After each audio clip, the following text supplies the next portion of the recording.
Welcome, everybody. Welcome to Jacob's Film Perspectives. It's been a while. It's been over a month now, I think. It Maybe. has? Yeah, it's been a while. I needed to do these more often. We're So, here today yes, with and wasn't the last movie you covered the Oppenheimer Barbie combo? no, you missed one. We covered William Friedkin's career. Oh, okay, yeah. My bad. Uh, yeah, we're here. Deontay will be with us in a minute. But for right now, I'm going to introduce, you guys love and know him, Nick, the man, the myth, the legend, the hot take master. I have the best hot takes ever. I don't know about that. We'll see. And then, you know me. My name's on the pretty vain. My name is the podcast. Pretty vain of me. But you know what? It's showbiz, baby. I got a little new background. You guys like my new background? Mm-hmm. Got my little on-air sign. I got my little Blade Runner 2049 poster. There's another one over here with Harrison Ford, but you can't see it. My head's too big. But yeah, because Blade Runner 2049, masterpiece. Anyway, that actually will come into play because we're going to talk about the creator, but this is a special Halloween episode. We're going to touch everything Halloween first. Creator will come last as like a little, or maybe in the middle, who knows? But like, yeah, it's going to be a special Halloween. We're talking Saw X. Even though none of us have seen it, we're going to talk about the Saw franchise because Nick says he has some hot takes here. And then we're going to talk about Talk to Me, the new A24 horror. And, I'm an A24 horror. So A24 horror we're going to talk about. And then The Nun 2. And then, of course, The Exorcist Believer, which is a depressing thing to talk about. I don't know if Deontay's seen The Exorcist Believer, but I have. Nick, you said you hadn't, right? I saw it. You saw it? Mm-hmm. Okay, all three of us have seen it. Now that this might be the best episode for like hot takes and arguments because like this movie it'll be something to talk about. But anyway, with that being said, I guess Deontay, cue the intro.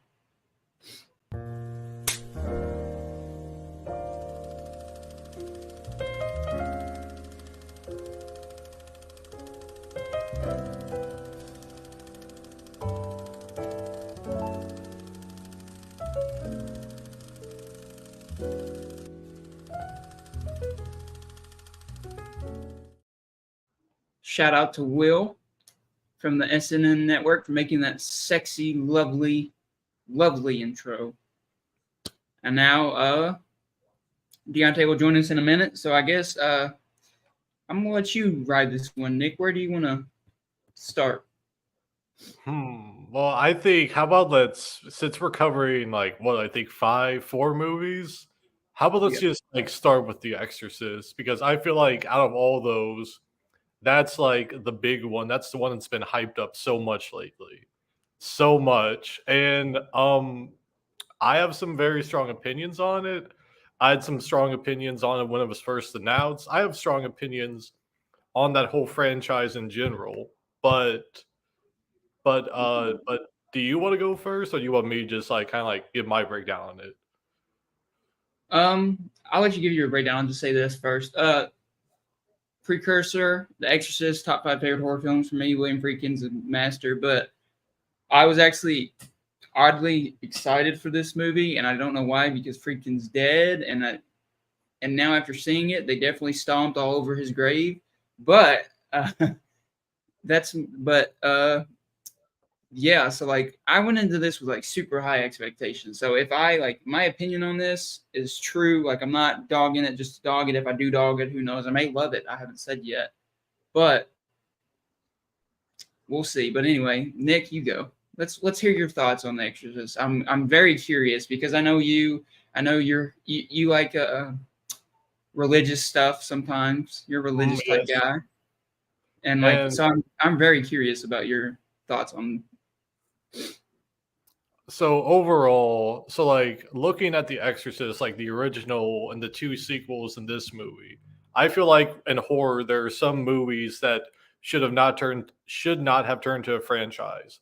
There should have only been one Jaws movie. There should have only been one Psycho movie. and there should have only been one Exorcist movie. The second one was terrible. I do like the third one, but the third one could have been its own separate movie. This movie, The Exorcist Believer, I did not have high hopes for it as all. I am more critical of the whole exorcism possession genre in the whole because I think it's a very lazy for filmmaking. I think it's very lazy. And one reason why I think it's lazy is it always looks at the Christian form of exorcism. Exorcisms are prevalent in every major world religion, Buddhist, Hindu, Islam. I think it would be very interesting if I think it would be interesting in the future if there was another Exorcist movie. It should be focused more on another religion or even like the background of the first Exorcist movie, because I believe in the first Exorcist, one the priest fought that demon prior somewhere.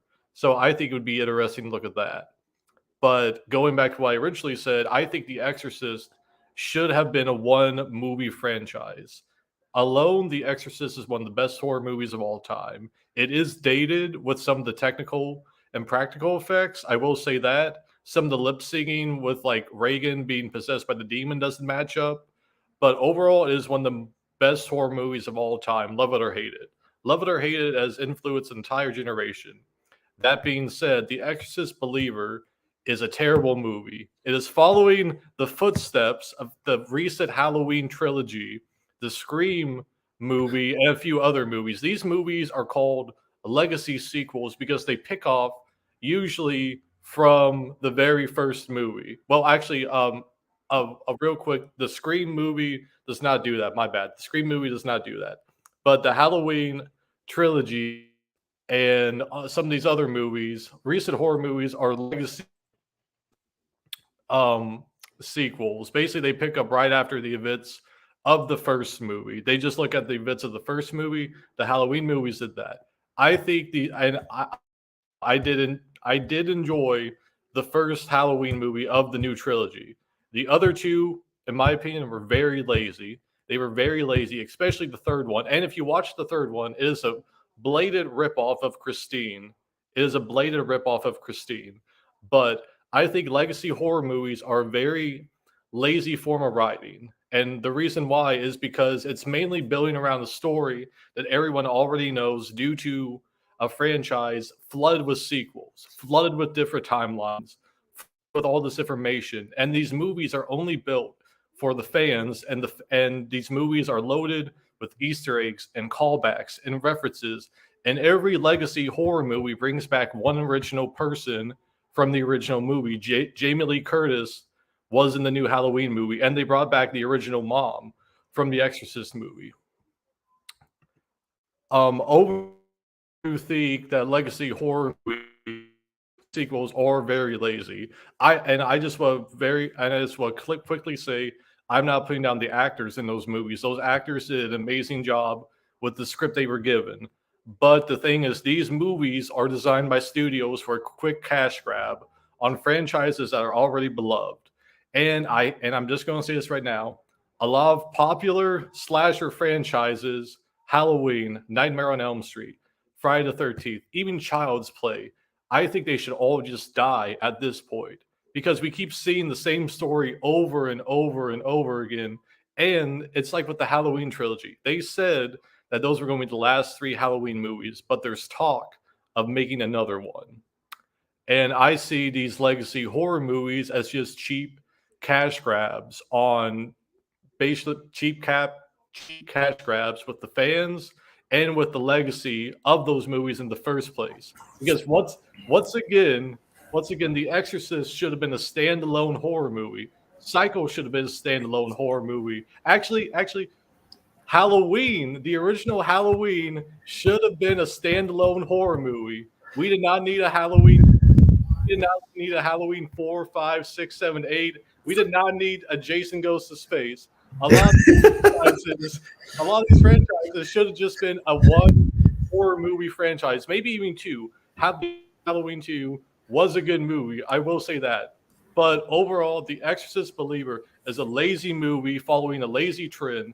These legacy horror movies are basically the updated remakes that flooded the 2010s, those terrible terrible remakes of basically every horror movie that was popular in the 80s and 90s and all this. But yeah, my hot take on that. I'll let you rant there. I'll let you go off there. I actually have a lot to say about your rant, but I'm so glad you started off the rant because that was the hottest rant.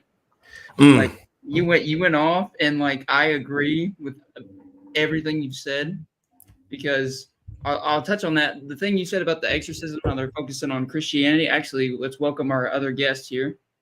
Mirror, my gosh. Beyonce's in here. Let's go, baby. What's going on, guys? But man. Shout out to DFPN that's in our comment section. They were talking about I feel that they do not have some form of Christianity is the prevalent religion here in the US. So they want to stay cashing in on the US market. And yes, Nick is spitting that fire. Yeah. That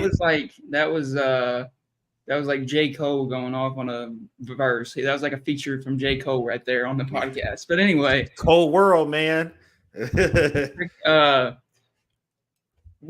Back to what you're saying about the Christianity thing, Nick. You know Neon, right?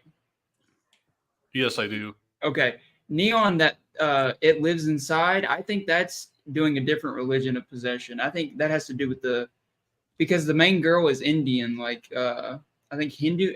It's like a Hindu or something religion. I heard. So that may be what you're looking for. I haven't seen it yet, but like I've heard it's pretty good, and that is a possession. So maybe we are starting to get that. Maybe with that movie, it will. Like what I'm talking more is like just like entire movie set in like India or Pakistan or another country where Christianity is not the prevalent religion. And also what you said about like the prequel to The Exorcist, about the priest that encountered Pazuzu, the demon before, they actually did do that. There is a movie out there. They did. There is I forgot what it's called. I think it's actually called Legion, which is what William Peter Blatty wanted Exorcist 3 to be called. Oh yeah, Legion. Okay. But it's called Legion, and it's Max von Sydow's character. I forgot the priest's name. It's not Karras. Karras is the main guy, but the other priest's name. It's him. I think it's Stellan Skarsgård plays him, and it's about him being in Africa or wherever he found the Pazuzu thing, and it's about that. So they did make that movie, but apparently it's god awful, terrible. So man. And what you said about Halloween, I've said about Halloween. Halloween is and this is coming from a diehard John Carpenter fan. Halloween is my favorite horror film of all time. It will always be. It's always been my favorite horror film and always will be. That heat. It should have stayed one movie. If you think about Halloween, I know we're supposed to be talking about Exorcist, but if you think about Halloween for a second here, if they would have left on that ending, that's John Carpenter intended that to be one movie. He wanted it to leave on that ending where Michael Myers gone because he's supposed to be the embodiment of evil. He's not supposed to be a person. He's not supposed to be like what Rob Zombie did, where he tried to deconstruct him and made him a white trash little kid. He's not. Don't even get me started on Rob Zombie's movies, but like real quick, Jacob. I'm sorry, real quick. Rob Zombie is a terrible filmmaker. I agree.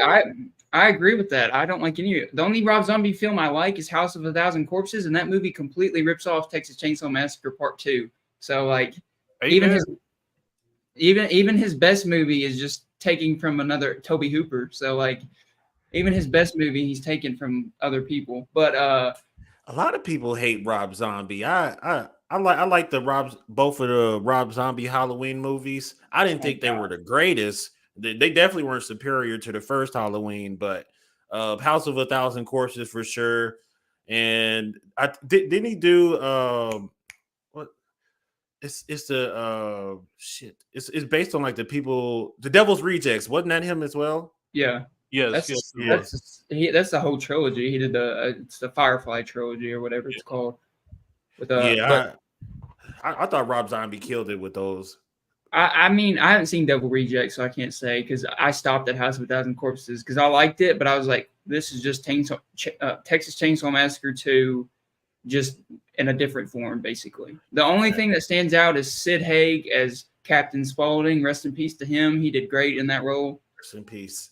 Rest in peace to him. But he died a few years back. But and what you're saying about the Halloween, it is completely true. David Gordon Green and Danny McBride, they're the ones who have written all these movies. Yeah. They should be kicked out of Hollywood. I'm saying it right now. I honestly think, because what they are doing, and Blumhouse should be reprimanded, because I want to make a horror film sometimes, so I'm probably kicking myself in the ass because Blumhouse is gonna pull this up and be like, you talk shit about us. But Blumhouse, at the beginning, they were great. At the beginning, they were kind of like an A24 for horror. They were doing good little, and then now I don't know what they've become. They've become just, they even do like stupid streaming movies, and like what Nick said about the Halloween. I know this is Exorcist, but since we don't get to, we won't get to talk about the Halloween sequel any other time, the sequel trilogy. I do like the first one, 2018. That's one of my favorites in the franchise, just because it does try to do, but it's basically what it does best. It's copying John Carpenter almost, so it's not too much earned. And Halloween Kills is atrocious, and yeah, that's true. That's true. You're talking about Texas Chainsaw Massacre 2 and House of a Thousand Corpses. That is true. Bill Moseley was Chop Top in part 2 of Chainsaw Massacre, and then he was the guy. Yeah, I haven't seen The Devil's Reject, so I can't say. Yeah, I saw it as a teenager. Maybe as an adult, I probably have a different perspective of it now. But what Nick was saying about the trilogies, like Halloween should have been its own thing. The Exorcist should have been its own thing. They could have. The Exorcist 3 is a great horror movie, underrated horror movie. I mean, I feel like it's got a lot more praise now than it used to. Like, it's known now, but like even William Peter Blatty, the guy that wrote the first Exorcist, the book, and then he wrote. It was supposed to be called. He wanted it to be called Legion, but the studio wanted it to call Exorcist 3 because they had to make the money. They wanted to make money off the name. And they even made him redo the whole ending, which the studio ending is better than the director's cut ending, in my opinion. I've seen the director's cut ending, and it's kind of you don't do that for that type of movie. So like that's one instance where studio interference helped, is the ending of Exorcist 3. But other than that, they should have let him call it what it wanted. It should have been tied to the Exorcist. I mean, Father Karras is in it, but that's a studio. Father Karras, I think, wasn't originally in it. And then the studio basically said, "Hey, you got to tie this to the first movie."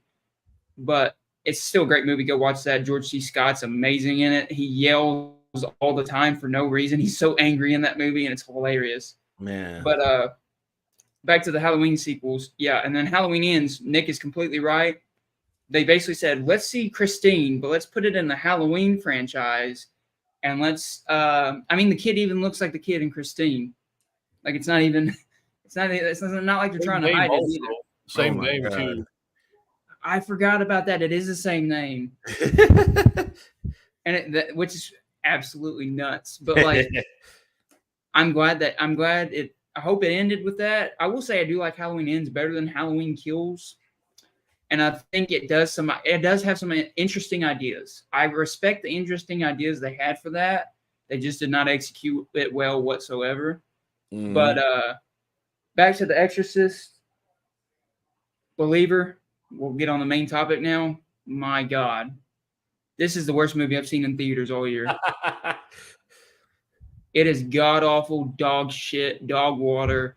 I've been wanting, ever since I saw it Saturday, I've been wanting to talk about this movie. I'm one to not go in on filmmakers and go in on people because I know how hard it is to make a film. All three of us here know how hard it is to make a film. Mm-hmm. So I don't like to go hard on people, but my God, are you an idiot? Like David Gordon Green and Danny McBride, what are you writing? What are you doing? Like, are you that stupid? Like, what are you doing? Like, it was so eye-rolling, and it was so, like, I couldn't believe what they were doing, and that William Friedkin had just died, man, and, like, they literally, I know he didn't write The Exorcist, but he directed it, and that Exorcist is a big part of his legacy, and he even said that he's okay with being remembered as a guy who directed The Exorcist, because he did love making that movie. And the fact that they just fucking took the name and just ran it in the freaking ground, dude, is just it depressed me leaving the theater. I was just like, if William Friedkin saw, I wish Friedkin would have stayed alive for a little longer because he would have went in on this movie, and I wish I could have seen that because it is just. I think William Peter Blatty's dead too. I hope he's dead so he doesn't have to see this because like what they did with his creation is just. And I mean, Nick, they even tried. They tried to bring in other religions in this movie. They gave you that. Remember, they had the little theme about like the one girl, and then that like the people in Haiti, and then like what's the other one? There's like a Catholic one, and then there's a I think there's like a Methodist too, or like some Baptist or something like that. Yeah, they're trying to do like and they were trying to do a theme there, like it doesn't matter what religion you're in as long as you believe in something. And oh my god. This is I know what you're talking about now. Yeah, and this is the last thing I'll say because I'll let you guys talk. But this is the last thing I'm going to say for right now before I let you guys talk. That ending where the freaking nurse, when she gives that speech at the end where she's like, you just have to persevere. It's like it's showing the sun shining through the window. She's sitting there with, I think it's one of the detectives. I can't even remember. This movie's already left my brain. I've tried to scrub it from my brain. She's like, you persevere. You know, I don't know if evil's real or something about like God and something. She's like, it's this whole drawn out it's like a philosophy major writing something, trying to be deep is what it sounds like. And it falls so flat. And I just wanted to jump through the screen and drop kick everybody that made that movie. I was just like, are you kidding me right now? You're giving us a speech now at the end of what we just saw? That shit we just saw? You're giving us a speech? And real quick, what you talking about, Christine, the car movie? Yeah. You bet. Yeah, we're talking about John Carpenter's Christine, 80s. But like, and you guys, you've seen me, like, I'm always trying to give credit to the filmmakers, and like this is the first time this is what the sixth episode of the podcast. This is the first time I've been visibly angry because this movie visibly like just talking about it, I just want to be like, are you fucking stupid? Like, what were they thinking? What were they thinking? They bring the mom back. They bring back Ellen. They brought the mom and Reagan. And Reagan back. And the mom is so great. She's in the Last Picture Show. She's such a great actress. She was great in The First Exorcist. And they bring her back. And what do? They bring her back just for her to try to, okay. I said I was going to let you guys talk, but I have to finish this rant or I'm going to explode. They say she's been studying possession ever since whatever happened to Reagan. And like, okay, so she knows about possession. Well, she knows that you have to be like a ordained religious person to convert an exorcism. You can't just be a regular person and try to do an exorcism. What does she do in the movie? She walks in the little girl's room after like destroying the house and she tries to do an exorcism. She's an 80-something-year-old woman trying to do an exorcism on this girl. What do you think's going to happen? She's going to have a heart attack. But literally, and then all they do is they bring her back. They play the Tubular Bells. They try to get you with all the nostalgia feelings. And then they almost got me when they were playing the score. They did do it. I will say the score they did do a good rendition of the Tubular Bells. They did like a nice new mix of it for the movie. That's all I'm going to give them on that. But they literally bring her back, build it up like it's Iron Man coming back or some shit. And then literally she comes in the room. She tries to do it. She's supposed to be smart. She wrote a book about it. She studied all these religions. And then you're going to try to do this exorcist on this little girl when you don't even have a cross in your hand. You don't have a Bible. You have nothing. You're saying, get out of there, demon. She's just yelling at the little girl. Like, and then she gets stabbed in the eyes. She gets both of her eyes taken out, basically. And then she's hospital ridden for the rest of the movie, laying in her bed with just things over her eyes. And then Reagan comes in the end. That's what you do with a legacy character? Like, that's disrespectful to the old woman as an actress. Like, she was an esteemed actress in the 70s. And you bring her back. I mean, maybe she needed the paycheck, whatever. I don't put it on her at all. She probably needed who knows. But, like, that's what you do with her character is you disrespect that character in that way. Like, Okay, I'm gonna let you guys. I gotta breathe for a second. You guys give your opinions on this movie and what you guys. What did you think, Deontay? Since you just jumped in here. Man, there are so many hot takes in here. I mean, to call the fire department. Um, God, so here comes another hot take. I think The Exorcist Believer was incredible. Oh I, my goodness. the concept was horrible, but the rest of the movie was very well done for me. I like the cinematography, the actors, and doing the best that they portrayed it. I think all of it went sideways because of the screenwriter. So before I'm gonna add context. So on a scale of 1 through 10, I gave Exorcist Believer a flat out 7.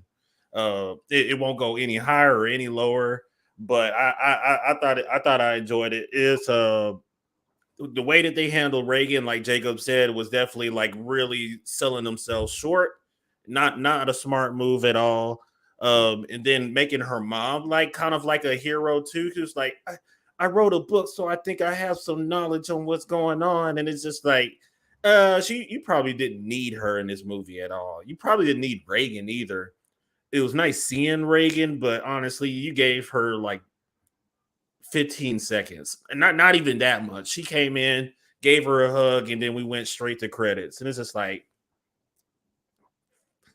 for that, you will pay for that. So I would have gave if they had made a lot more smarter decisions with how they handled the concept of the movie.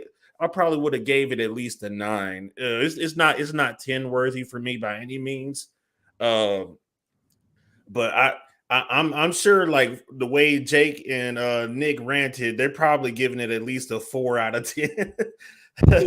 I gave it. What's that? Oh, so like real quick. So I think one reason why Reagan was introduced right at the very end is they're actually making a sequel to Exorcist Believer. it's a called trilogy. Exorcist, a trilogy. It's Oh. gonna be a trilogy. This is gonna be a trilogy, just like the Halloween trilogy. Oh my God. So Reagan is probably going to play a bigger role in the next Exorcist movie. They're doing the old classic Avengers thing where it's like, oh, no, here's this character. Boom, credits, Yeah, it's like they could have given. I would have been able to live with like a post credit scene with Reagan in it, but like to roll the credits right after she hugs her mom, it's just like, bro, the director has to be fairly new to the game and probably doesn't study William Friedkin that much, because that was not something a decision that William would have made. And honestly, so it's a trilogy, so it's 2 more movies, or is it Yes, one more? Two more. It's going to be 2 more movies, and it's going to be David Gordon Green and Danny McBride writing them. Just like it's going to be the same thing they did with the Halloween trilogy. It's going to be Danny McBride, David Gordon Green writing, David Gordon Green directing. He They- needs to be fired. Both Yeah, of them. like Nick Danny said, McBride's they a funny guy. probably. Is that the same Danny McBride that's like Eastbound and Down and all? Yeah. Wow, he is dipping into everything. What the fuck? And like that's good. I mean, good on him. I'm glad he's trying to like explore, but stay away from horror, man. Just stick to comedy. Because like, what are you doing? And I don't know. I've never questioned you before, but I don't know how you could give this movie a set. I don't know how you even like this movie. Oh my God. I guess It started off so strong for me, like to see like the black family and to see for me it was a whole different experience from being a kid and watching the first Exorcist. It was like, oh, okay, cool, nice little happy white family until shit goes sideways, and then I guess I don't know if it was an attempt to be inclusive or what, but they went all out African, so it was just like the first like 20 minutes of the movie. One of the main characters is a dad who ended up becoming a single dad. So a lot of the high points in the movie is just him like trying to do the best he can, raising his daughter by himself. And the way that he's portrayed, he's a really badass dad. I gave him credit for that. That part was really good writing. I like the part where the earthquake and his wife dying immediately like within like the first 15, 20 minutes of the movie to establish like uh he's like collecting memorabilia, like the scarf from her, and the daughter takes it, and the scarf has meaning later on in the movie. And I was like, that was pretty well thought out. The overall concept was ass, but the concept of just like having a completely different family, like different culture, different demographic and all that, and seeing how a demon possession would affect them, that was cool. That was a really good idea. And then having the family, they looked like they were pretty wealthy. Like the other family, the daughter's best friend, their parents had to come from a different walk of life, and how they reacted toward demon possession was pretty interesting too. But the finish is what kind of killed it for me, because I was, if the ending of the movie didn't happen the way it was, the movie would have smooth gotten an 8 for me, and I would have called it good. But if I go back and watch it again and see something that I missed, it may drop to like a 6, but I don't think it'll go any. I don't think it'll get worse than a 6 or a 7 for me. I thought it was really creative and cool how they handled those two different families having to come together. I did think it was weird that the exorcism required like somebody that was into African spiritual stuff, someone that was one with nature, one Catholic priest, and just like another a Christian pastor, and then like a couple other different people in the room. None of them worked together, which the exorcism probably would have went more smoothly if they did. But that it went from like a genius move to like, oh, why did you fumble the bag at the last 45 minutes of the movie? I don't know what went sideways there, but I definitely would have done it a lot better, or I would have just left The Exorcist the hell alone. Just don't even touch it. Yeah, just, like Nick said, leave it as one movie. And absolutely. I mean, we already had the second and third one, so you can't really, but leave it at that. Just, why is this a trilogy? Was her completely unprepared exorcism? I don't think so, because it's still in like the first act when she does that. So I don't think it's the last act of desperation. If it was the last act of desperation, she would have done that in the third act. And like, because the other two acts, she's just in the hospital bed saying Reagan, like Reagan showing up. That's weird that you don't like that part. Reagan showing up was the only other thing I liked in the movie, because like, oh, there's Reagan. I get to see that at least. At least there's, because it reminded me of how great The Exorcist is. It was like, oh, that's a reminder of the movie they're stomping on. So like, yeah, I saw Reagan and I clapped and I was like, yeah, now we get to see her. And then the movie ended and I was like, what the fuck? And they could have given her at least 5 minutes of screen time and then set us up with like a cliffhanger maybe to lead into the other two movies. But I'm telling you guys right now, I swear to God, if Reagan becomes like the new, like these next two movies, she becomes like on a journey to like destroy this demon or whatever, and she basically becomes a Marvel superhero, I will bow out of the movie business. I will scream, because like, no, that's not what you do. I won't bow out of the movie business, obviously, but like, oh my God, this movie just, I've never had a movie bother me so much, and like this. It's been a few years since I've had a movie like make me so angry, and I don't even know why. I think it's just because I love the original so much, and I look like, that internet nerd that's just sitting here just spitting ass like, oh, you can't go out there and make a movie. Like, why are you criticizing it? You couldn't do better. I honestly, this is the only time I believe I can make a better Exorcist movie than what they made. This is the only time I will ever say that, because I am not a great filmmaker. I haven't even directed my first film. I've always been DP. I've always been other things. I've always been an actor or something, but I could make a better movie than what they made here easily. All three of us could. Any of us could. In this whole thing, we could have made like David Gordon Green and Danny McBride. How do you still have your jobs? I hope this movie bombs. I never pray for movies' downfall. I hope this movie bombs at the box office and they can't make another trilogy.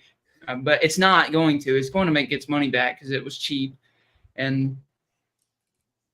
But I guess since you were giving ratings, my grade, I do grades. It's a D plus for me, and the D plus is only because of the remix of the score. The acting was actually, I'll give it, like, the main character, the dad, he was a good actor. He actually, like, all credits to the acting. The I guess they were Methodist or whatever that family was. The mom was a little rough and the dad was a little rough, but like the young girls were really great. Like the young girls did great. Yeah.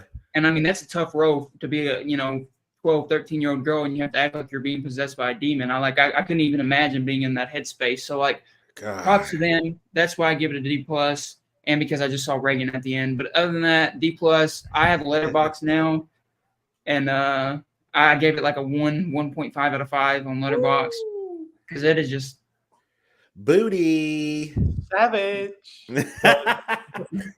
What'd you give it, Nick? Honestly, I would give it a 2. I would give it a 2, and the only reason why I give it a 2 is it still takes guts to take on another entry in a beloved horror movie franchise. I will give him that.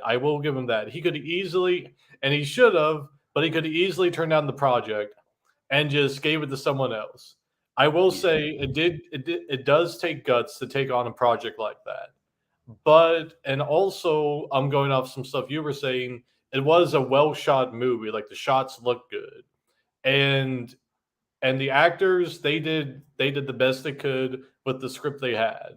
Yeah. But at the end of the day, it's a terrible movie. And I hope it's a black stain on his legacy forever. I hope when he's 80 or 90 and he's retired in a nursing home, he thinks about this movie every day and he cries of how bad it is, because it's just not a good movie. But I would give it a 2 just because it does take a level of courage to take on another entry, another horror movie entry. And it was also, again, a well-shot movie. The shots look good, and the actors did the best they could with the material. And unless they're totally just butchering it, I will never watch a movie and be like, that actor did a bad job, basically. Because usually it falls down the hands of the screenwriter plus the director. Facts. Everything is in the story. Like, all the problems are in the story. Like the story and the directing, the execution. It's the story and the directing. It's not the actor's fault whatsoever. It was the story and the directing. Keep in mind when making a movie is. Yeah, it could. Based on Billy's comment, the producers definitely probably have a hand of its failure as well. The thing is, I don't buy that because David Gordon Green and Danny McBride were also producers on the film. And they made Blumhouse all tons of money with the Halloween trilogy. So I don't think David Gordon Green had any studio pressure on him whatsoever. I think this is what him and Danny, because they were like, for some reason, Blumhouse thinks they're golden boys and like, oh, let's give you you did good with so good with Halloween.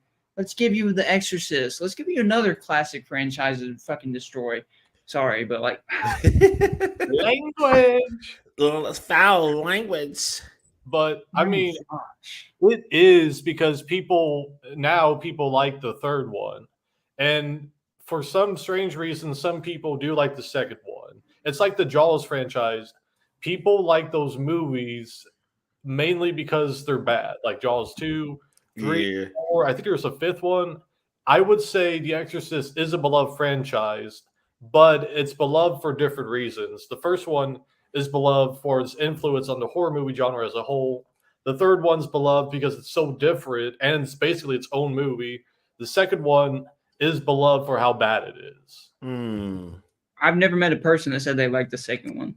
I've seen like some people online say they like the second one. Granted, a lot of the time it's one of those so bad it's good movies, and all that. But it's also like, I mean, I do think The Exorcist is one of the most beloved horror movie franchises of all time. Like, it is one, like, I think when you look at horror movies that can like stretch all across society, all movie lovers in general, it's like The Exorcist and The Silence of the Lambs, movies like those, compared to like the more Rob Zombie, cut them up, shove them in a bag type movies, you know. Yeah. Honestly, I off the top of my head, I can't really think of too many like really bomb ass horror movie sequels. Uh, Paranormal Activity was good for like a good 3 movies, and then they got up to 4 and 5, and I was just like, I'm just watching it just because at this point. And I've Conjuring only was seen good the for a first one. couple movies as well. Don't get me started on the Conjuring movies. Oh We're man. not- well, we'll get there in a little bit, Nick. Just hold your horses for a second. But what you said about Psycho, I think you're wrong about the Psycho No, I'm not not. deserving a sequel. I think Psycho 2 is one of the best horror sequels ever made. I'll say it because the director actually shot the film like Hitchcock would have shot it. Like he actually tried to be like Hitch. I mean, it's not obviously not as good as the original. Obviously, you can't beat Hitchcock, but like he tried to respect Hitchcock and he tried to do Hitchcock-esque shots. And it's honestly, it might be a better story than the first Psycho. It's not executed better, but I think it's a better story in Psycho 2. Norman Bates coming out of jail and he's dealing with all that. I think Psycho 2 is such an underrated sequel. Like I think all of them are underrated. I think the Psycho franchise is actually pretty good. I haven't seen Psycho 2 yet, but I recommend it. If you like Psycho, I think Psycho 2 is it came out 22 years after the first one. It came out in the 80s. So like they had a lot of distance to and I like Psycho. I think that's another thing. Psycho 2 is underrated. Go watch it. The only yeah. thing I will say about Psycho 2 is I do like how it shows the aftermath for the main villain.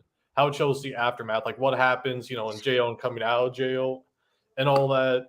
But also at the same time, I feel like Psycho 2 is like a rare horror movie sequel that should have been made, but at the same time, I will argue that it should not have been made at the same time.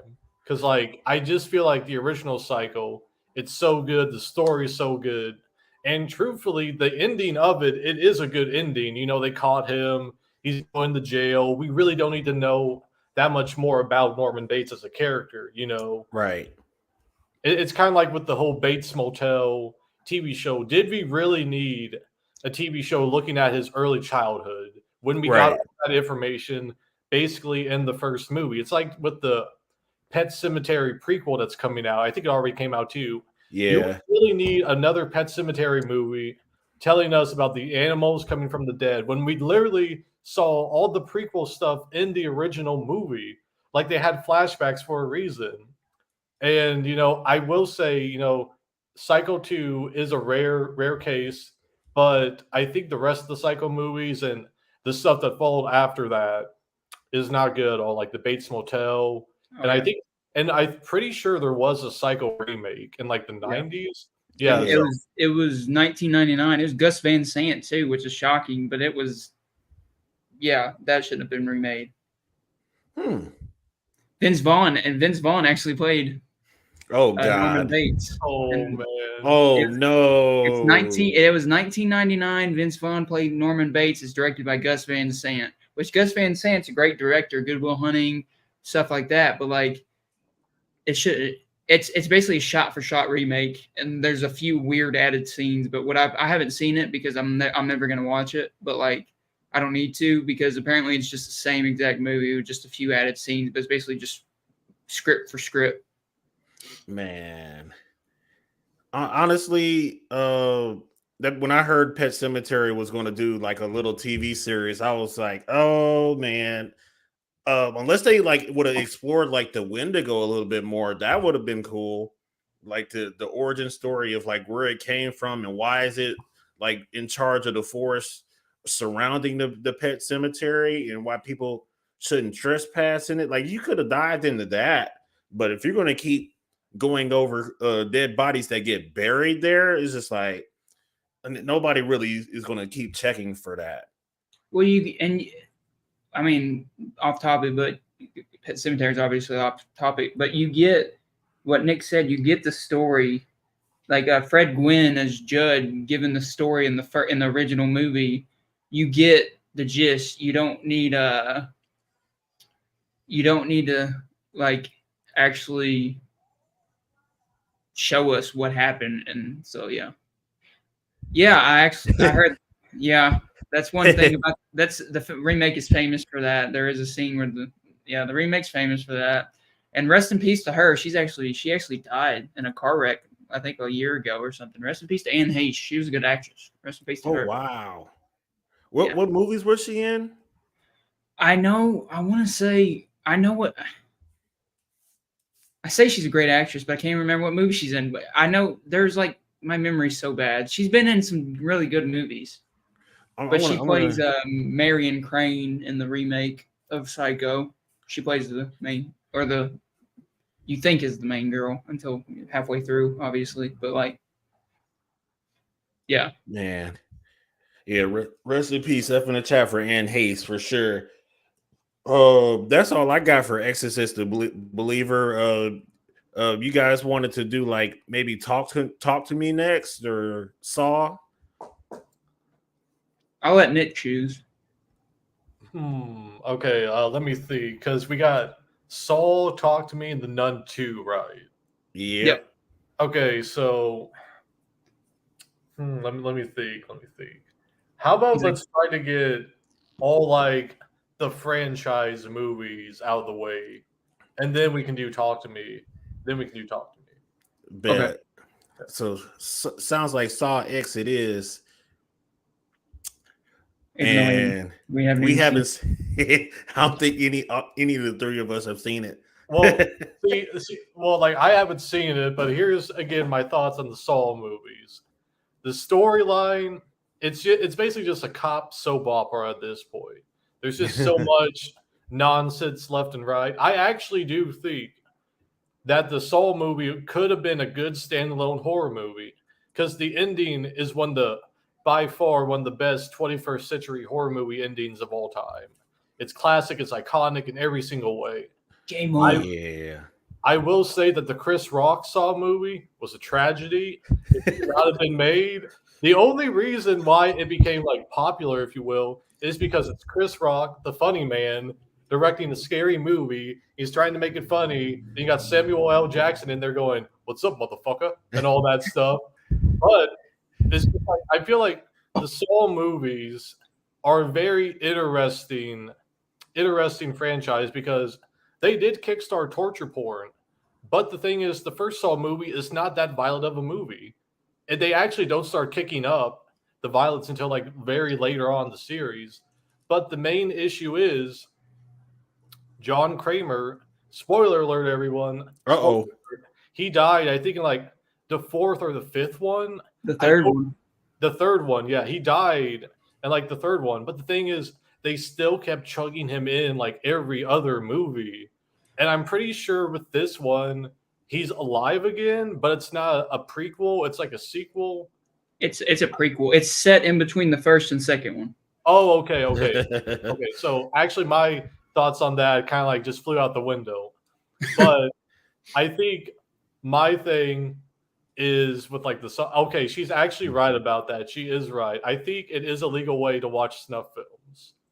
It is a legal way. But again, the first Saw movie was not that bad. Like, I just think with the Saw movies, I think at the end of the day, people really don't care about the storyline because the storyline is too overcomplicated. He has so many hitchmen and Amanda Blake and the pig and all of this stuff, and he's upset because like this happens, so he has to kill people to make him feel better, or he gets aroused from it. I think he gets sexually aroused from it personally. Yeah. But the only reason why people like the Saw movies is because of the posters and the traps. If you take those elements away, no one would care about them. I actually think a better torture porn franchise than the Saw movies with a similar atmosphere of like setting traps is The Collection, The Collector. I think those two movies are some of the best torture porn movies, if you will, to come out of the 2000s because again, they're not super violent and it's kind of like a horror version of Home Alone, especially the first one. Yeah. But I just think with this, again, it's another cash grab because they know they're going to put out the cool poster with like the pipes or the tubes going in the eyes. Yeah. And we're going to have trailers showing all this torture stuff, and then people are going to flock in and they're going to be like, oh my God, look at all this. I'm like, guys, there's been like 9 of these movies already. It's like Final Destination. You know, Yeah. people are going to die in a terrible way, but that personally, that's my thoughts on the new Saw movie. And just for the record, I will not see it. I probably won't either. I'm going to put my money back in my pocket. Wow. Yeah. You guys aren't seeing it, okay? I'm watching it this weekend. A buddy of mine wants to go see it, so I'm watching it with him this weekend. Wow. So we'll see. You know what I heard though? I've only seen the first 2, and that's the only reason I'm able to see this movie is because it's set in between it's because he's having, you know, in the first one you find out, I think it's the first one or the second one, you find out he has cancer or whatever.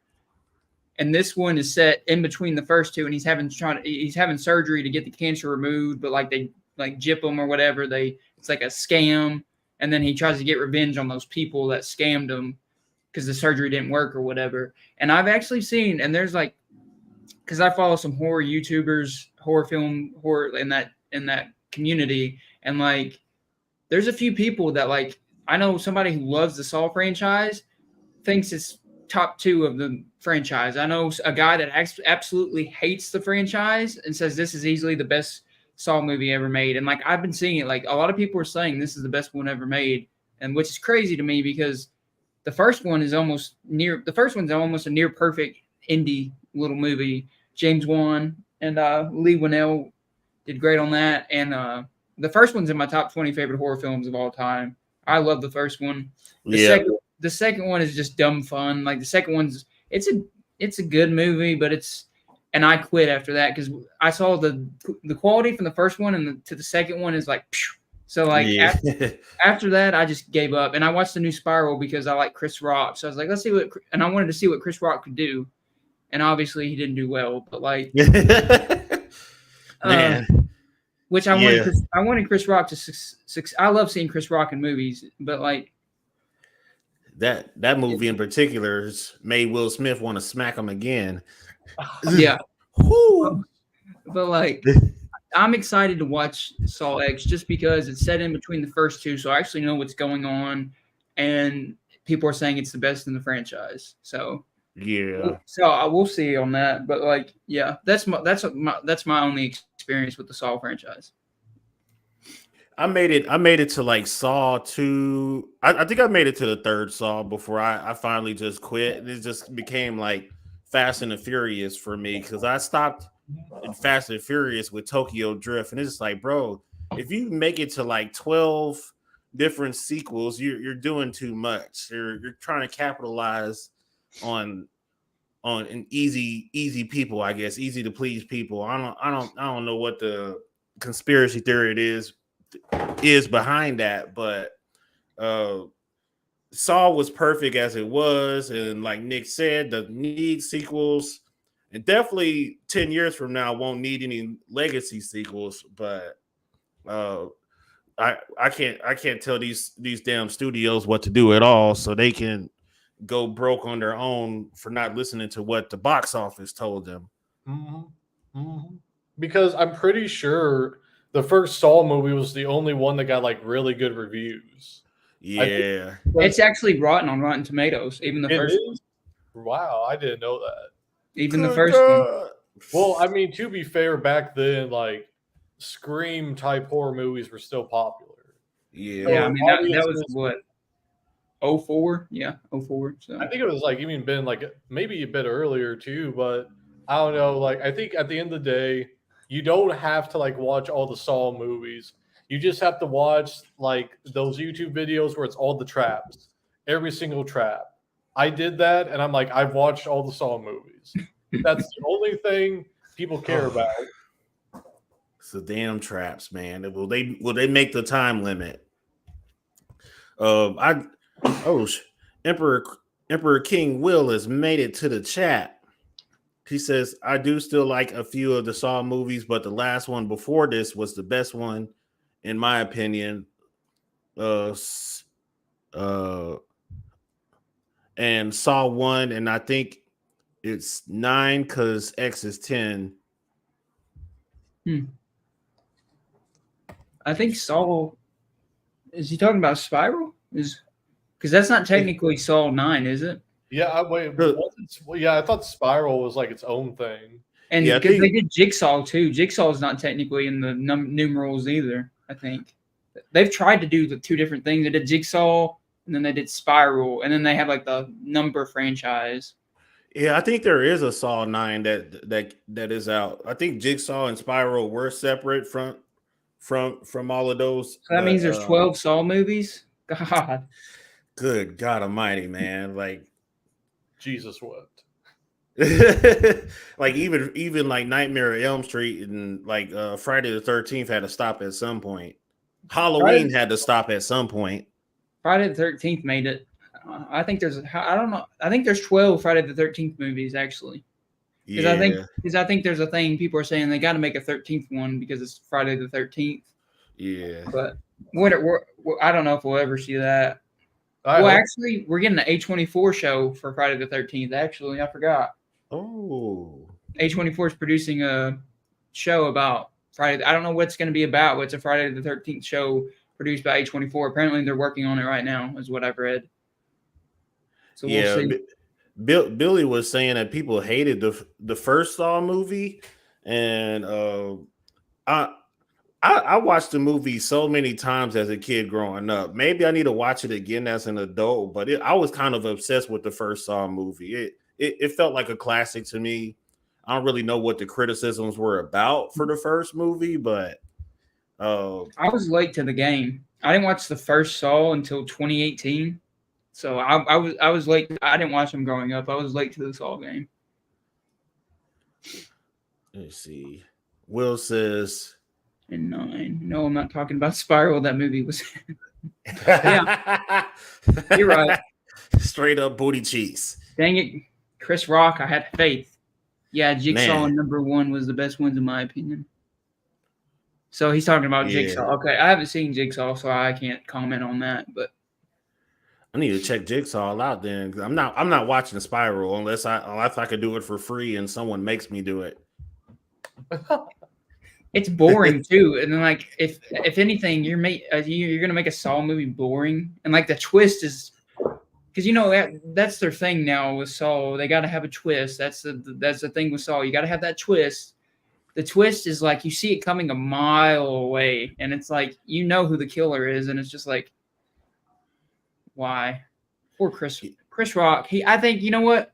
If Danny McBride and David Gordon Green can pee on the grave of Halloween and Exorcist, Chris Rock deserves another chance at horror. That's all I'm gonna say. We'll find something for him. Put him in like the legacy sequel for Leprechaun. He'll probably fare pretty well for that. They actually made one. They actually made a legacy sequel for Leprechaun. It went straight to DVD though. Wow. Okay. Hot take. I watched it. It's dumb, but I think it's way better than the Exorcist movie. Like the new one.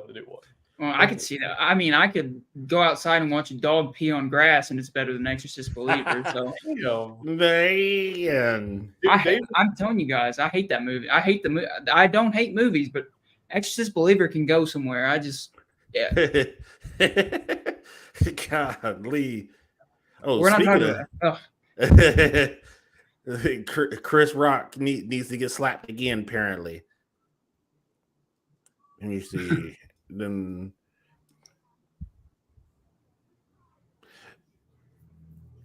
that was the meat and potatoes for the first Saw movie. It's like people were trying to figure out this and that, like how can he escape without getting hurt?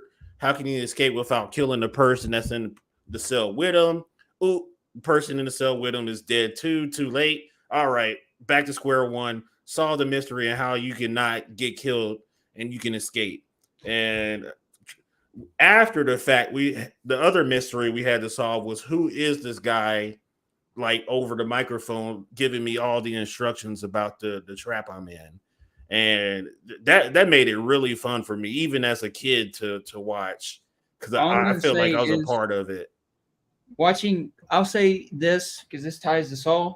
Watching Exorcist Believer, I felt like I was I felt like I was in a soul trap. I felt like Jigsaw had me there, and that was my torture, was watching Exorcist Believer. I think Yeah. that's what happened, honestly.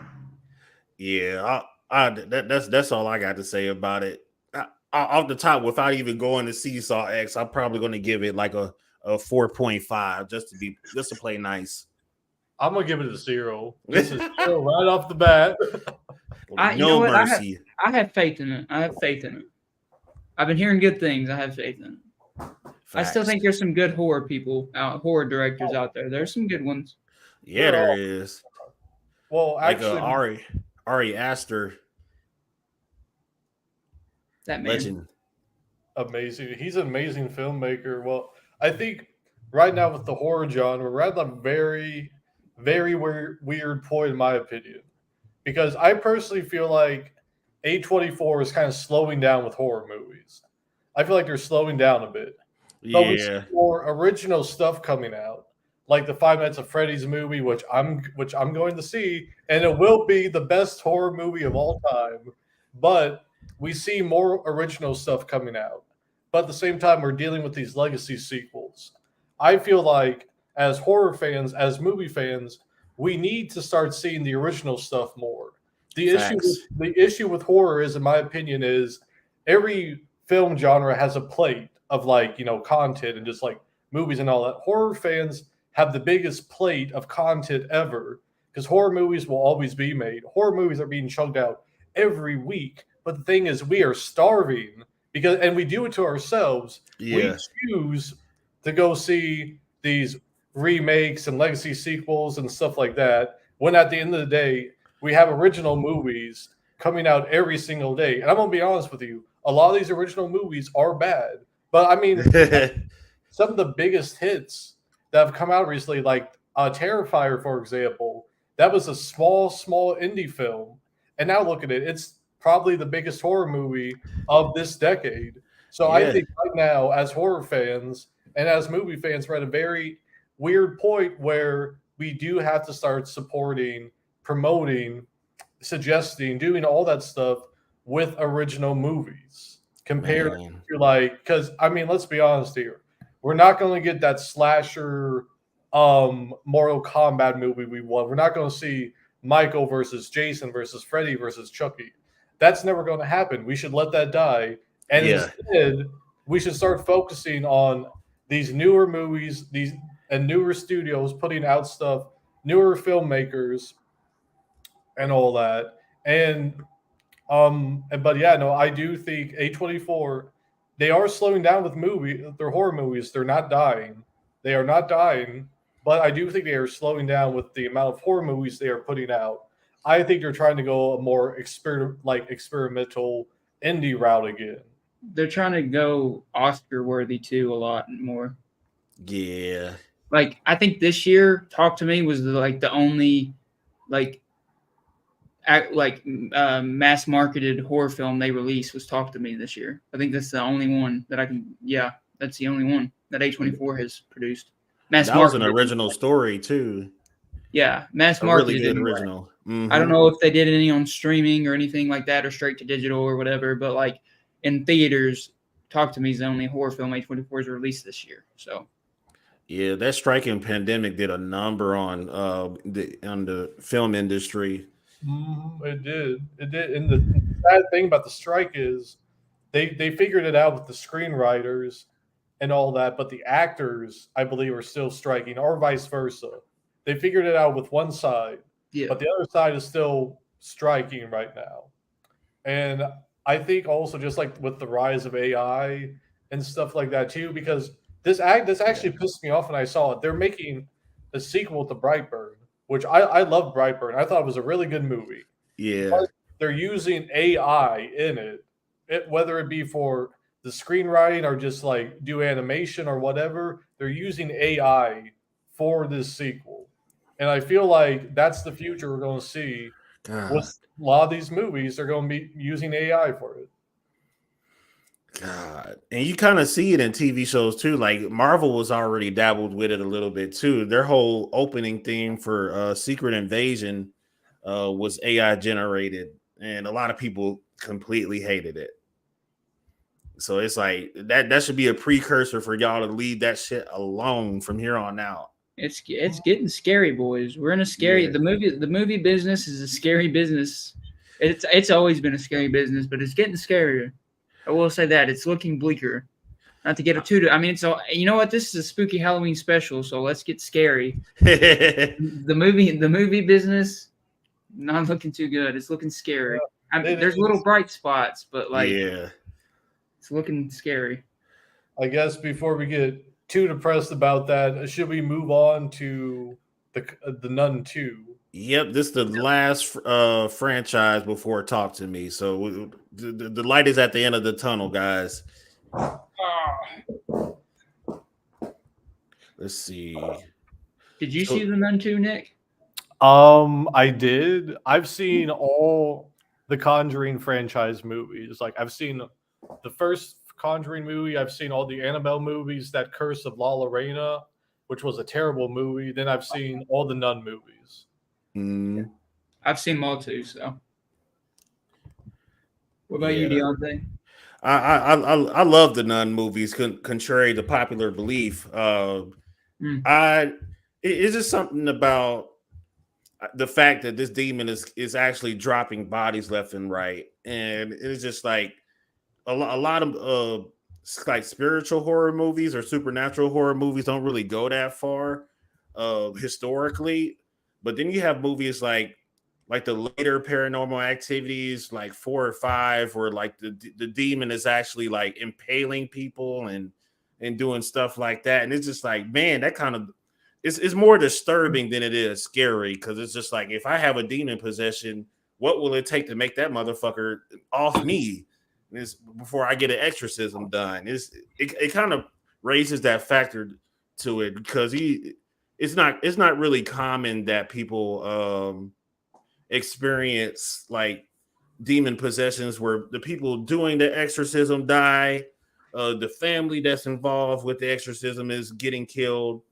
or just random bystanders will get killed if they're at the wrong place at the wrong time.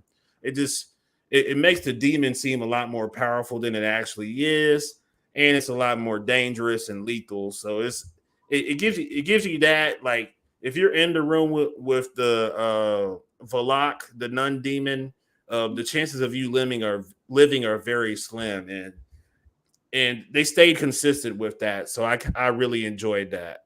So, you've seen all the Conjuring movies? I have. Okay. I've seen all of them too. In my opinion, a lot of people might hate me for this. The Conjuring is in my top 10 favorite horror films. I love that movie.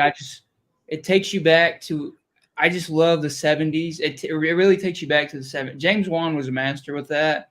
It takes you back to the 70s. The Conjuring 2 is a great sequel. Other than that, honestly, I could take or leave almost the rest of them. The Curse of La Llorona is the worst one, in my opinion. It is. It was kind of lame. It's the worst one, but I would put the first Nun right after it as the worst one. Yeah, like, I don't know. I feel like my thing with the Conjuring movie is, again, I love the first one. Just the overall aesthetic of it was so good. It was just so good. I think my issue is with the Conjuring movies is when the franchise started to kickstart, that's when Marvel was really pushing their whole shared universe. So the Conjuring now has this shared universe. And I think for me, and you can really start to see that with the second Conjuring movie. Mm-hmm. But for me, I really lost faith in the franchise with, I think it was the third Annabelle movie, Annabelle Comes Home, because I love the concept of all like their possessed, cursed items that they have. And I was really excited to see them all come to life and come to action and all that. But all they did, they would just sit there. They would sit there, or they would like turn their heads. The only one who did anything was the ferryman and like the black shuck. And I just feel like it was just such a poorly written movie. And like it was basically My Exorcist Believer. I saw that and I'm like, I can do way better with that. And I just feel like with The Conjuring, overall, they're just trying to be the horror version of Marvel. It really shows in a lot of the movies.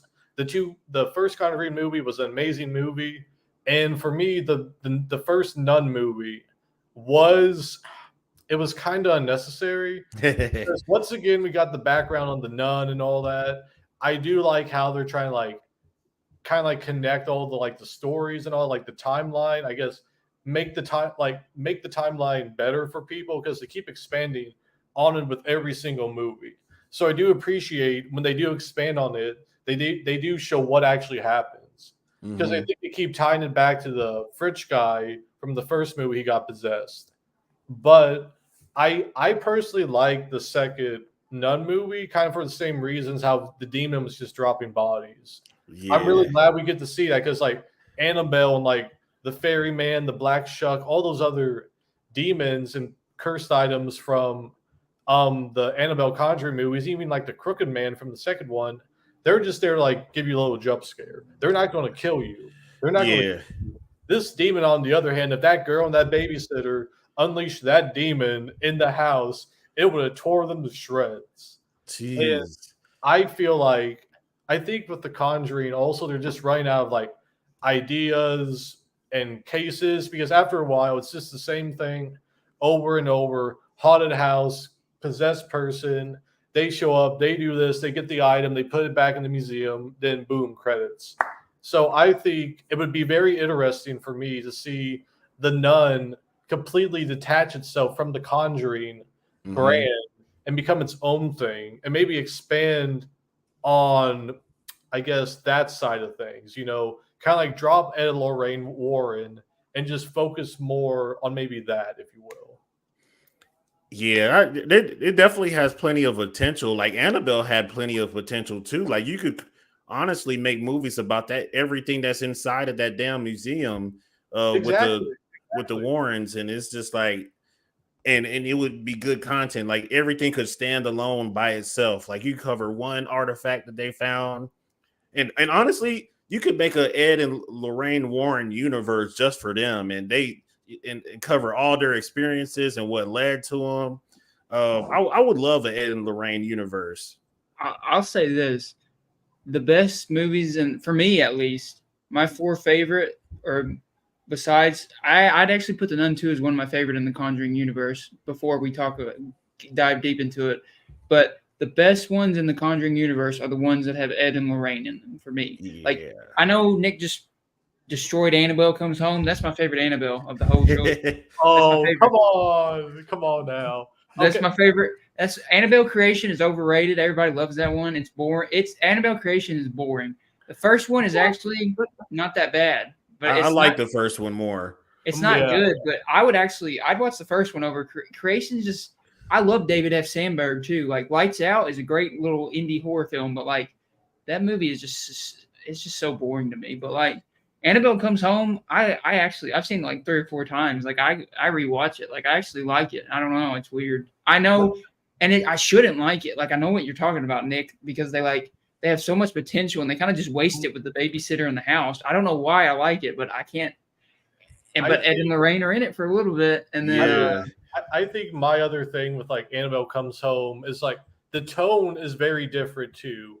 The original Conjuring movies and even the 2 previous Annabelle movies and the Nun, they were darker, they were scarier, and the Annabelle Comes Home, it just seemed like a little kiddie horror movie from the 1970s, And also, real quick, yes, they were. There was talks about making the Crooked Man spinoff, and they were going to make it stop motion too, I believe.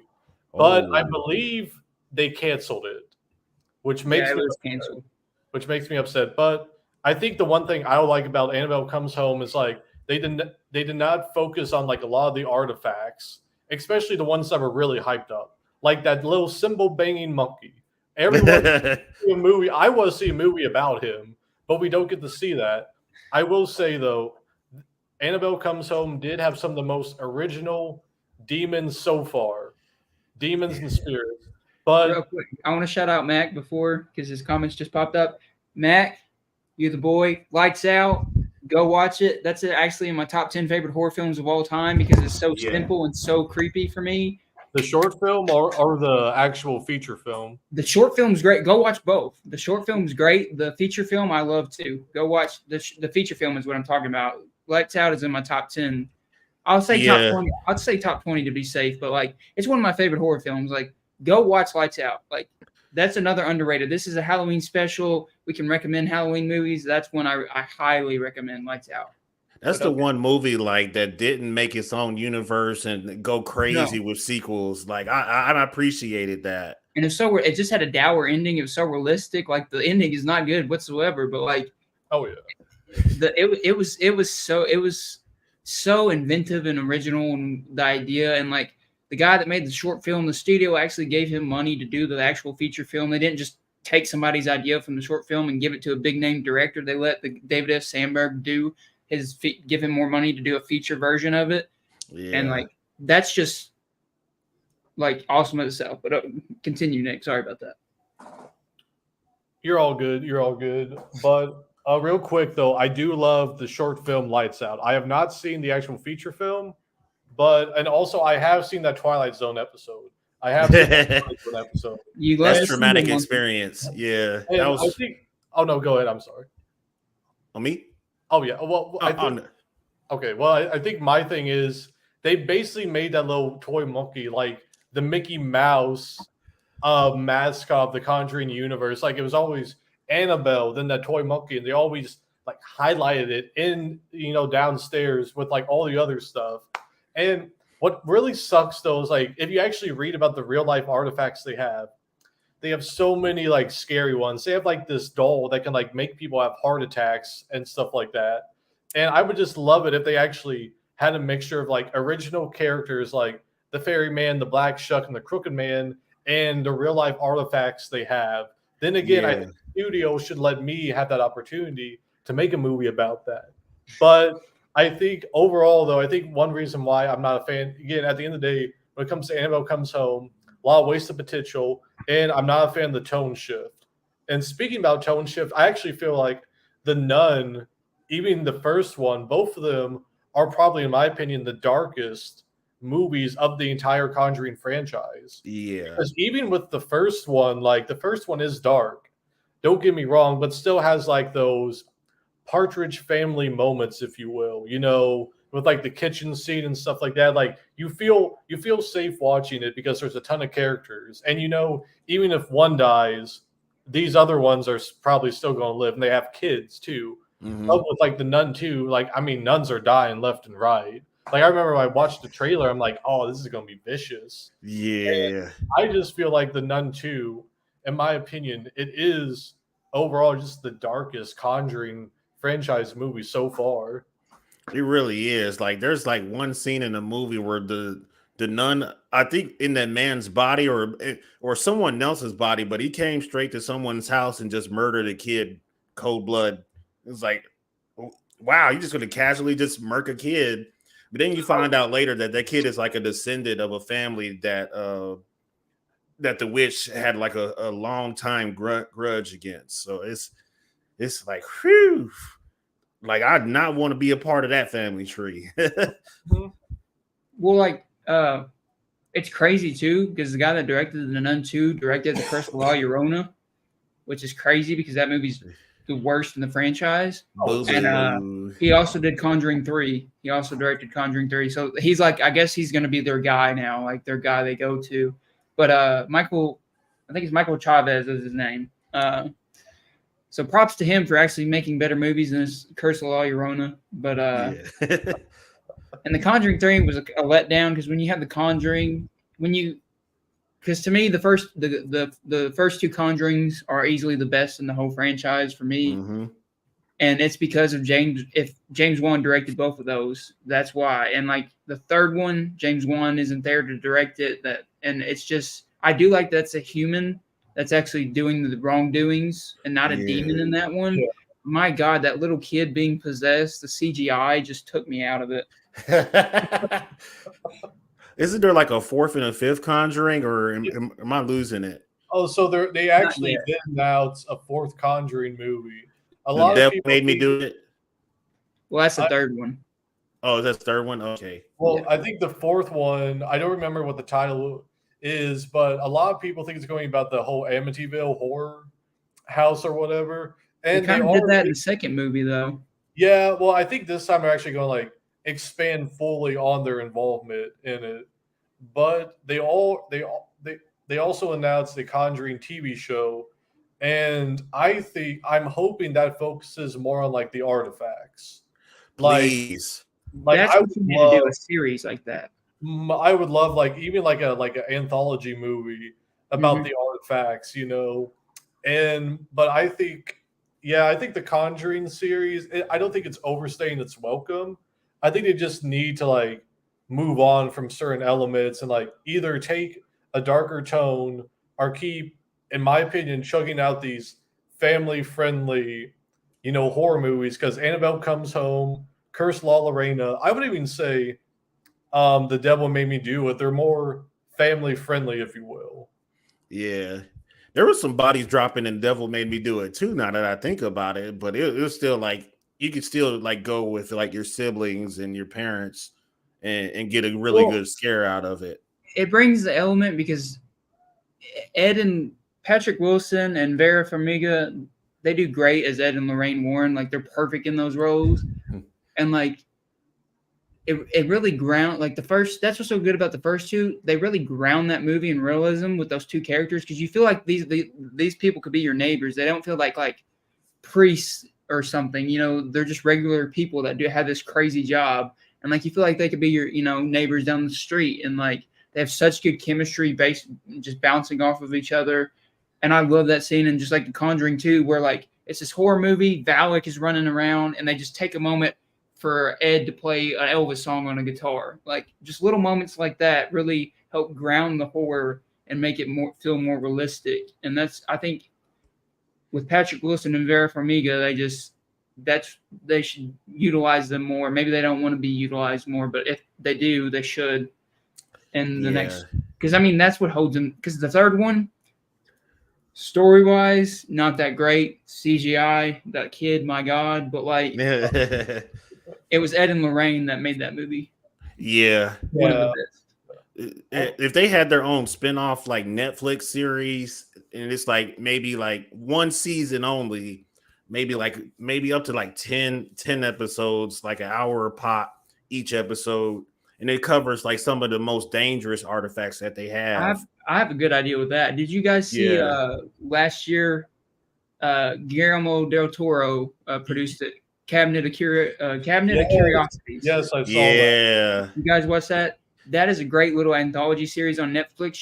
If you guys, anybody watching that's wanting something spooky, a series to watch, go watch that. That's actually really good. There's some really good. Some episodes are in because it's all by different directors, but like some of them are like really good. But like do that type of anthology storytelling with Ed and Lorraine's Room. You could do something like that. Oh my God, that would be fire. That would be absolute fire. Shout out to Boogie Windu. That's our boy Aunt Boogie in the comments section. Welcome, and thank you for tuning in. We just made it through a couple horror movie reviews. We're on the Nun 2 right now, and then the last one will be Talk to Me right after this one. But yeah, Ed and Lorraine, they're just like staples in like the horror community. Like I feel like a lot of people who haven't been to their museum probably put that museum on their bucket list. And like to know the stories behind those artifacts, and especially knowing that it's based on true stories, it's just like, I mean, of course, it's like fictionalized and brought up because obviously there's not a Valak the Nun isn't real, and they're not.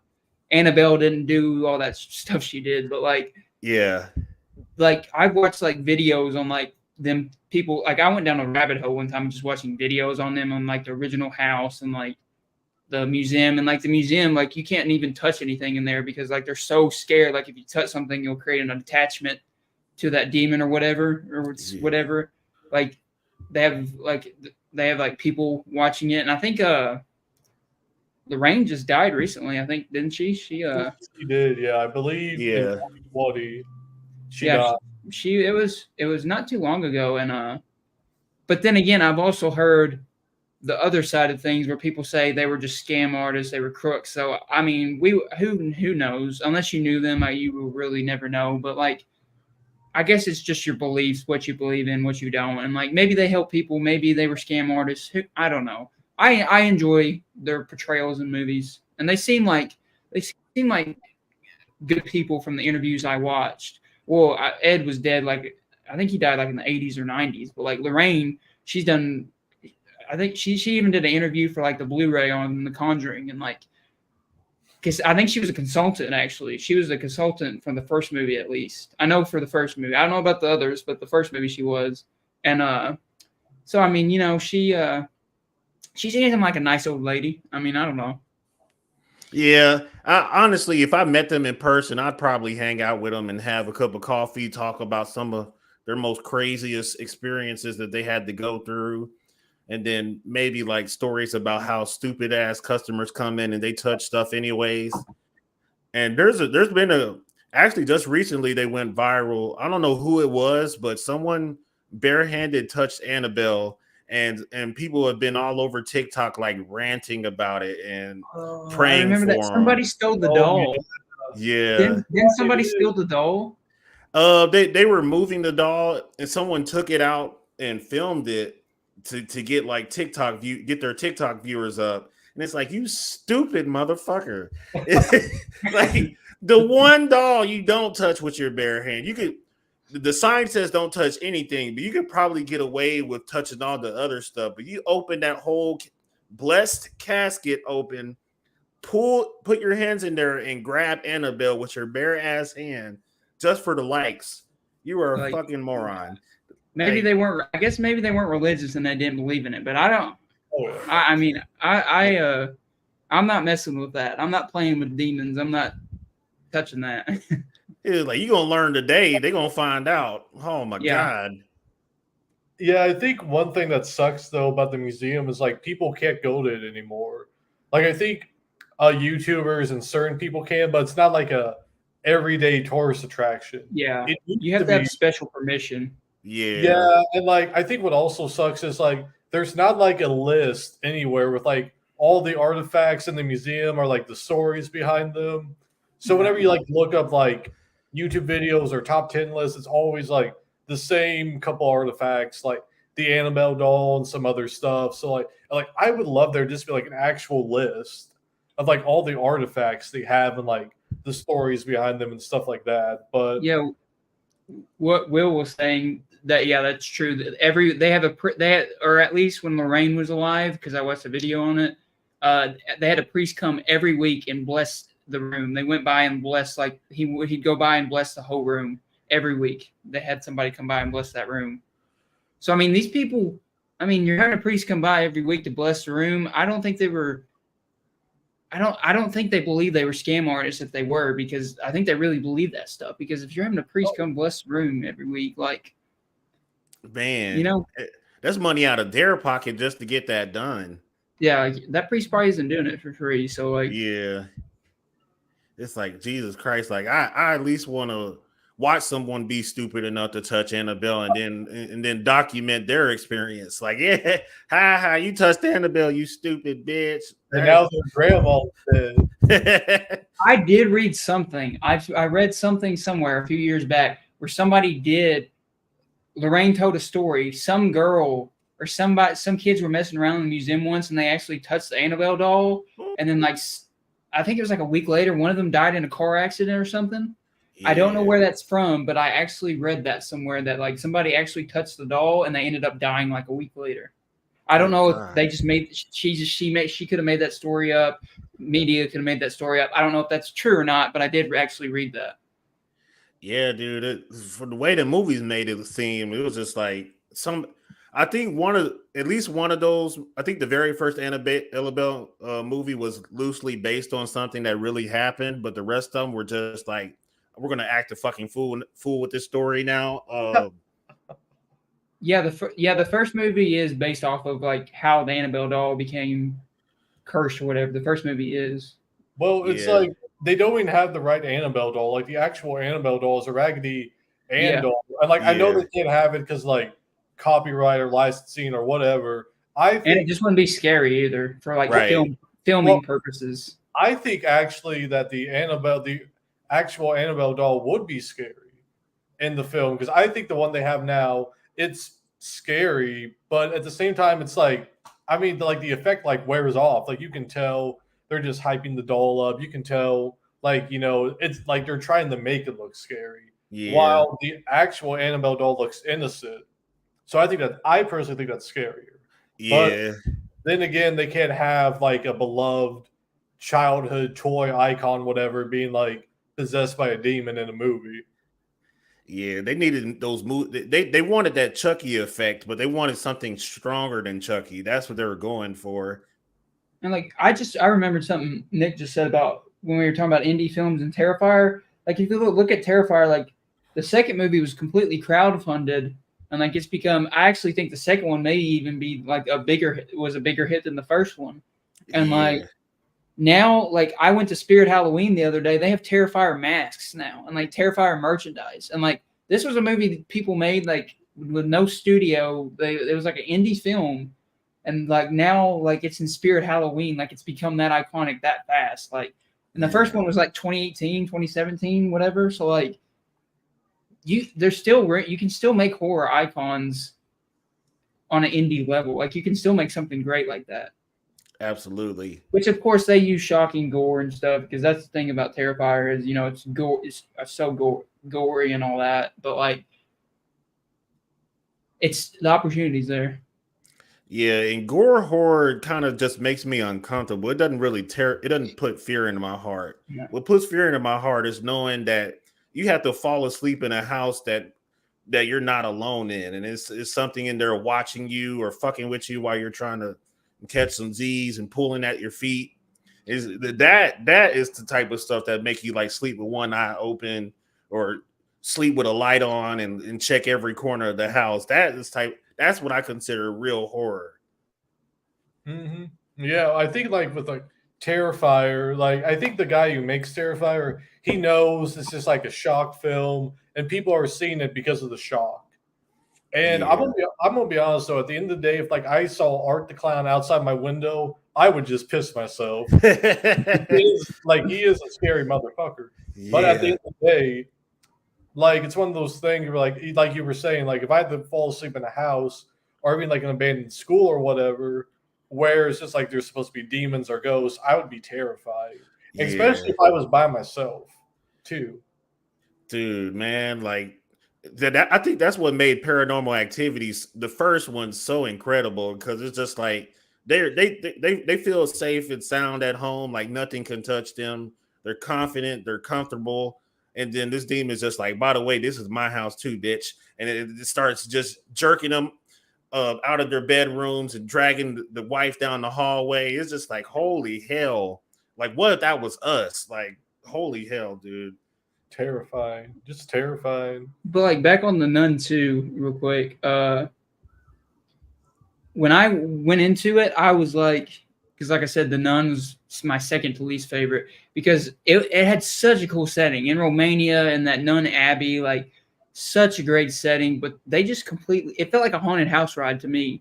All it was set up, scare, set up, jump scare, set up, jump scare, set up, jump scare. That's all. It felt like a haunted house ride because like a girl would walk around the room in the dark and then she looks one way and then nope, the scare is coming this way. And like it was telegraphed. And there wasn't really that much of a story of Balak, and it really let Balak down. Whereas this movie, I feel like, took all those criticisms, didn't completely nail on it, because I will say I give this movie a B+.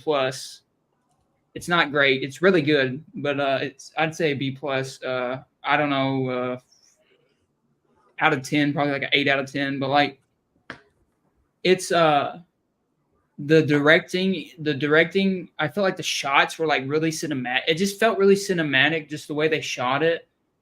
And it felt like, and I love the Indiana Jones aspect of it. I don't know if you guys picked up on this, but there's such a Raiders of Lost Ark influence on this movie. Oh, yeah. Because like when they have when they're like, they even have like, it's basically the staff of Ra with the sun coming through, but it's the demon eyes in the demon eyes in the painting, and they have the one thing, then they're trying to find the girl's eyes. Like that is such Indiana, like and they were like, globetrotting because they were going from one place to another. Like I love, and that sounds crazy, like Indiana Jones and like a demon nun. Like you don't think that, but I love how they incorporate like an Indiana Jones adventure feeling to it, and they had so good. Like the newspaper stand was such a good executed scare. Like it was so well done, and like there was so many good good Valak scares, and they used Valak in a much better way in this movie. And like when you kill, we've said this. I think we said this in the first podcast. Maybe we're sickos, but like when you kill a kid, that excites me in a horror movie. When they kill a kid, that excites me because that lets you know that's the director, that's the writer, that's them letting you know nothing is safe. Everybody, there's no hands off of anybody. So like when in the first 20 minutes, when that little girl, she's delivering, that little French girl or whatever, wherever they're at, she's delivering the groceries, and then like, you know, it's the full, and it's like a full, like, it's almost like a tracking shot following her, just putting up the groceries, and then she sees Maurice, and then you see the nun's hand come around the mirror, and you see her face in the shadow, and he's like tweaking out or whatever, and she tries to run away. Yeah. And you don't see it, but you see her feet, and then you just hear snap, and you see blood start coming down. And I was just like, good God, man. And like the first 5 minutes with the priest, when the holy water just completely sizzles, like the holy water bubbling out and just goes to nothing. And then you just see the nun behind the holy water. And then the priest is trying to stop him, and she just like breaks his hands and then like sends him up in the air and sets him on fire. I was just like, we're in something. I was like, okay, let's go. Like they amped it up, and they executed the scare so well. They executed the horror so well. They actually had characters you cared about. Vera Farmiga's sister, Thaisa Farmiga, I think is her name, who plays the main nun.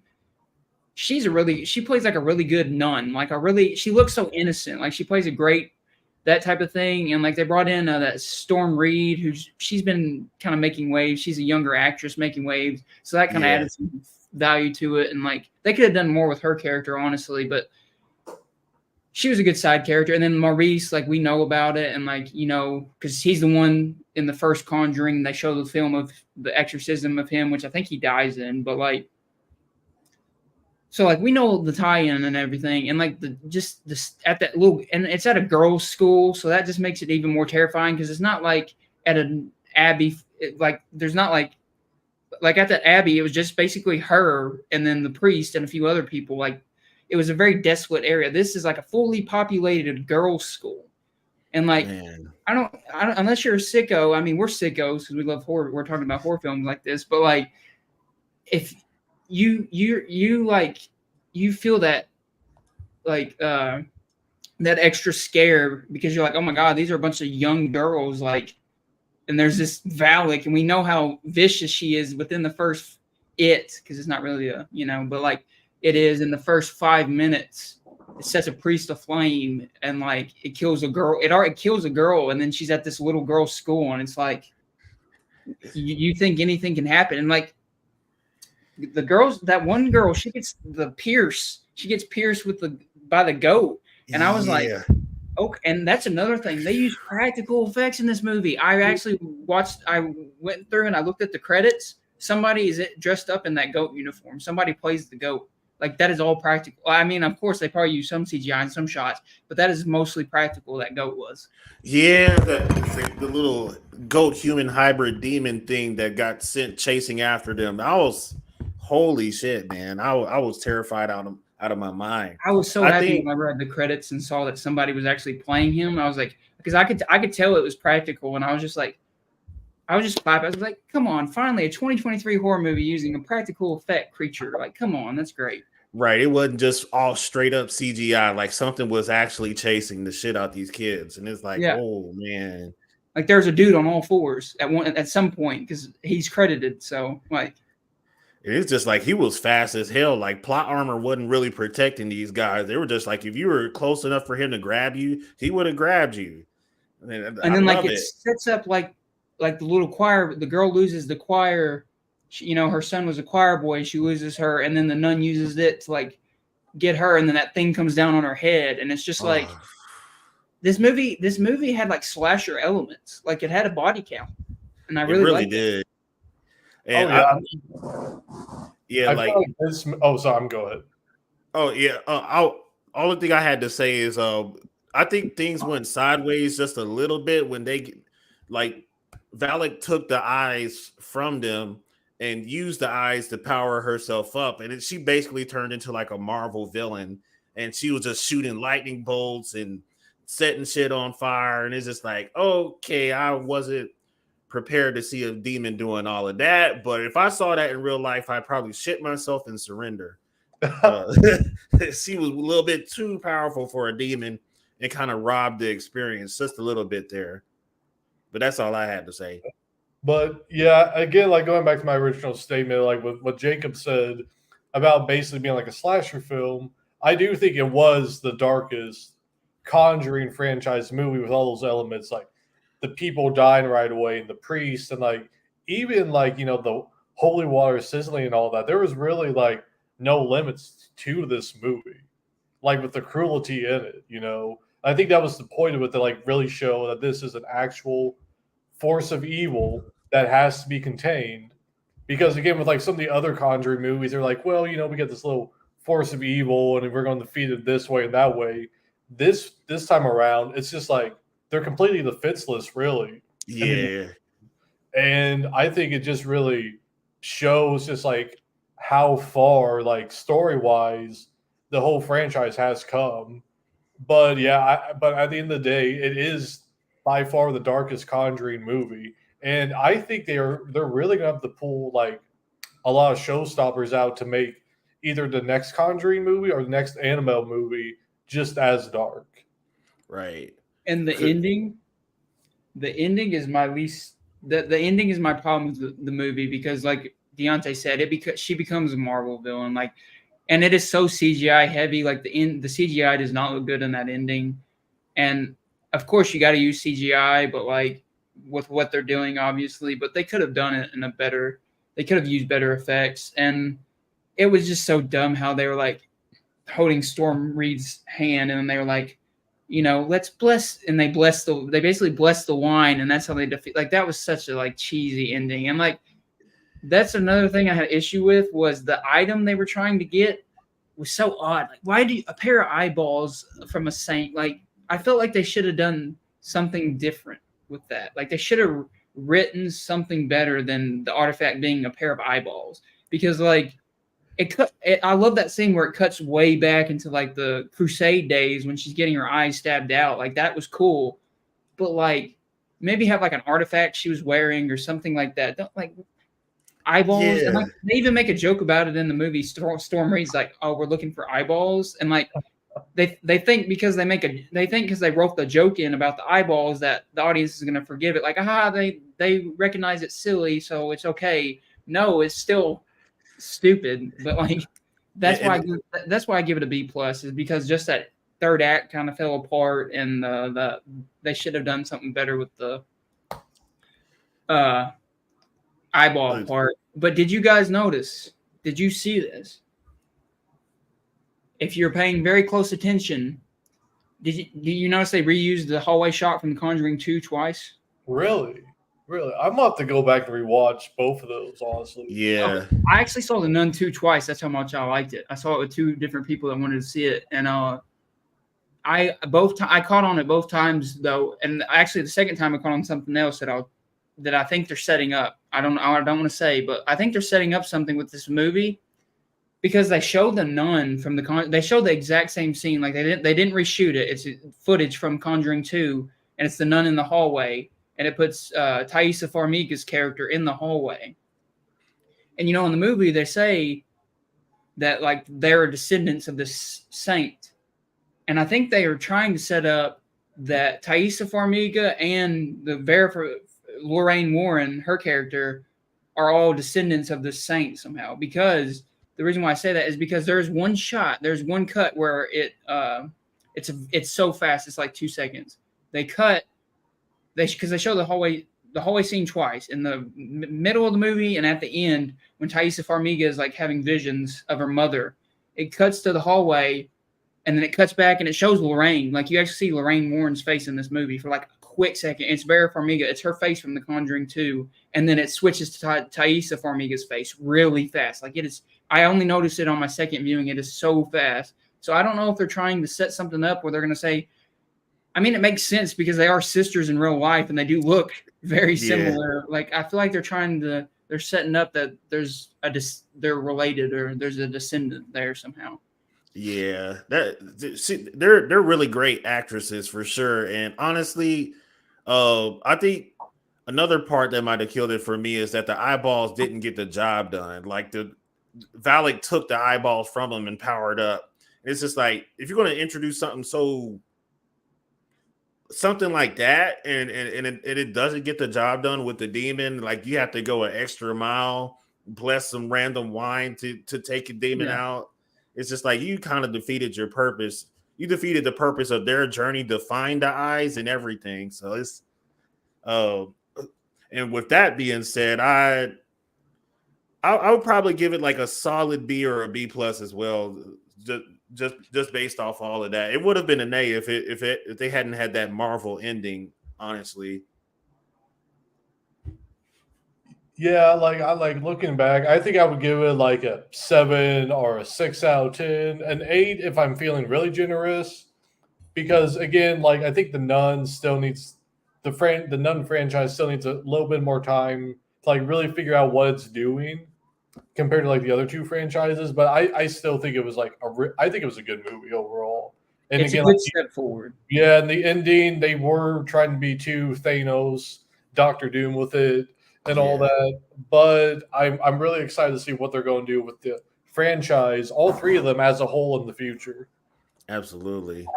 Because if a demon that powerful is running rampant on Earth, you would think like somebody in heaven be like, "Oh shit, we got a problem. Send an angel down or something." But it's like, nah, these two nuns with blessed wine got this shit. Best of luck to you. So I had a whole lot of questions after seeing that scene, but up to that part, I enjoyed it. I am going to go watch it for a second time, and hopefully this trilogy is even better. They learn from their mistakes that they made in this one. Yeah, it's a great step forward from the first one.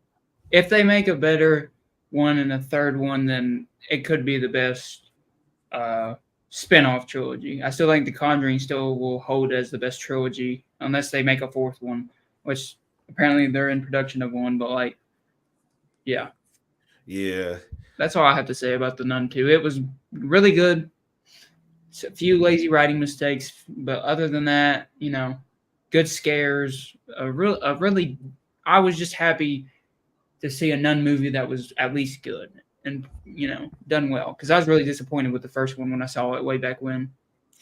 Yeah, and Valak will forever have a place in my heart as a iconic demon and just a bad guy in general. In horror films and just movies in general. So I appreciate this whole franchise and this cinematic universe that they established. Oh yeah, like I definitely feel like looking at like the 21st century in terms of horror movies, I do feel like at the end of the day, the Conjuring franchise is the cream of the crop with storytelling, with characters, with settings, with able to keep a good, fresh storyline that always goes back to like certain things. And I'm really excited to see what they're going to do in the future with it. Like I am really excited to see how each franchise goes. I mean, there's even a mid-credit scene. Did you guys see the mid-credit scene? I don't remember it. Did you, Nick? No, Okay. I did not see it. There is a mid-credit, like after the one credits, because I just Googled it to see, so I stayed for that. And it's basically they call Ed and Lorraine to come exorcise Maurice, and then we know what happens with that. But so it's not really anything you've got, it's because it just leads exactly into what they show in the first Conjuring movie where he's, Yeah, they give you all the context that you need, and that's one of the things I love the most about this cinematic universe is just like you have questions, they'll answer it in the right amount of time. I will say it is sad though that we are sitting here saying that the Conjuring universe is the best as far as story and characters, because it is true by far in the 21st century. Nick's completely right. It is true, but that shows how low quality horror franchises have become. That the Conjuring, because it's not a great. It's good. It's not great. Besides the first movie, it's not. All the movies are good. I don't think any of them are great. Besides the first one and maybe the second one, but like that's sad that that's the only horror. That's the best we got. Yeah, you don't know if it's at the bar too high or the bar too low, because it's like all these other cinematic universes with horror movies is just not bringing the heat. Sadly. But there is one something that's starting to bud a little bit, the Talk to Me universe that potentially could be coming around. The sequel's greenlit. Yeah, and I'm really excited about it. Honestly, don't think they'll get too far if they're going to keep relying on this hand and just passing it around from household to household. But this could there's like some spin-offs that could be made with other like items just like that one. Then we could be looking at another universe that could be a potential threat. So before we talk about it, I want to hear your grade and your grade. Both of your guys' grade. What are your grades? I want to hear the grades before the answers on this one. For Talk to Me? Yeah. Oh, so I would say my grade, I'm going to give it a B. I'm going to give it a B. I do think it was a good movie. I love the hand element of it. The trailer had me really freaked out at first because, like, just their faces being in pain and twisted and all that. Yeah. I think for me, though, like, I think one of my things with A24 horror is I'm not a huge fan of slow burn stuff. I like my stuff, I guess, quick and to the point. And Talk to Me was a bit faster than like some of the other A24 horror movies I've seen, like The Witch and some of those. But I think for me, A24 just has a very distinct brand of horror. I do appreciate it. I think just for me at times, like it is a bit slower for me. And I do like my horror to be a bit faster. But I am really excited to see where it will go. And like you were saying, I think they are going to have to move away from the hand sooner or later. I think one thing I really did like about the film was how they made it like a modern day like film. Like these were at people like we could see on campus or like at certain events or stuff like that, you know. I think one issue I have like with modern horror movies is they keep trying to bring people our age in like the 1960s or the 1970s just for like the whole like nostalgic factor. That's okay. Yeah. I think with Talk to Me and like Bodies, Bodies, Bodies, they're really showing like that Gen Z horror and elements of life we are used to. So I think for me, at the end of the day, it's going to be a B. Yeah, I think I'm probably going to go the same route Nick took for this one. I'll give it a B as well, for the same reason, like being able to touch Gen Z and like multiple like younger generations, and like uh, being able to relate with like the parental situations that they have going on, and then like the fact that they're having like after parties or house parties, and just being able to talk to this game gets them like a high, and and it people even like film it and record it. They go live on like a social media. I think one of the characters went live on like a social media platform and record all of that, and it's like that could easily happen in real life. If a hand like that did exist, like you probably find that somewhere in one of the frat houses by SEMO. You just like honestly, the potential is really there, and I'll stick with a B. It has some flaws to the story, for sure. And I honestly don't think that hand should last more than 2 movies, but there is some unanswered questions that I would like to see. If they're going to answer it down the road, then I got time for that. But if they're not going to answer it in the near future, then they're going to fumble. They're going to fumble something in with their next film, maybe even with this one. okay. I I liked it better than you guys. It's my favorite horror of the year. It's Hey. now I know what I guess people who've seen the show and you guys know. Oh, it's A24, so of course you're gonna like it. But like, I do. I mean, I can't. I do. I like it. Like it's. I give it a solid A. It's an A for me. It's a 9.5 out of 10. Like it is. I think it's almost perfect. Like I loved it, and it is such a good use. What the hand basically is, how it's used at parties and stuff. It is such a good metaphor for addiction, whether it be like smoking weed, alcohol, LSD, any kind of drug, because that's basically what it's being used as is a drug. And they're like they're all doing it, and they're all getting famous off of it. And I love that opening scene where like when you see the guy that had the hand before and his brother, and he goes to the party with his brother, and everybody just starts pulling out their phones and recording after he stabs somebody. Like, Yeah. that is like, and I know people, some people in especially our generation, people be like, oh, that's going too harsh. I completely see that our generation doing shit like that. Like, I completely see us like, I could see a party happening, somebody gets stabbed, people just pull out their phones, and it's on Yeah. TikTok the next day. Like, I love that social commentary. I love how, because it's also made by two YouTubers. Their YouTube channel, Raka Raka. They're South Australian, I think. I've seen a few of their YouTube videos, and it's just awesome that two YouTubers came from YouTube, and they made a horror film that got bought because it got bought at Sundance by A24. So like, these guys made this film with their own. I mean, of course, they had YouTube money because they are big YouTubers, but still, it showed that you can go from being a YouTuber to a filmmaker, and like that's good for like us, like even with me and our podcast, and you and the main podcast, and like like that's just good to see a YouTuber. I mean, they're older than us, but like YouTubers being able to just like get a film made and produced, and like I love that it kept the Australian aspect, like the way they talk and stuff. I like that they didn't try to make them like English. Like I like that. It just adds something different to the movie, and just the phrases and stuff they use, and like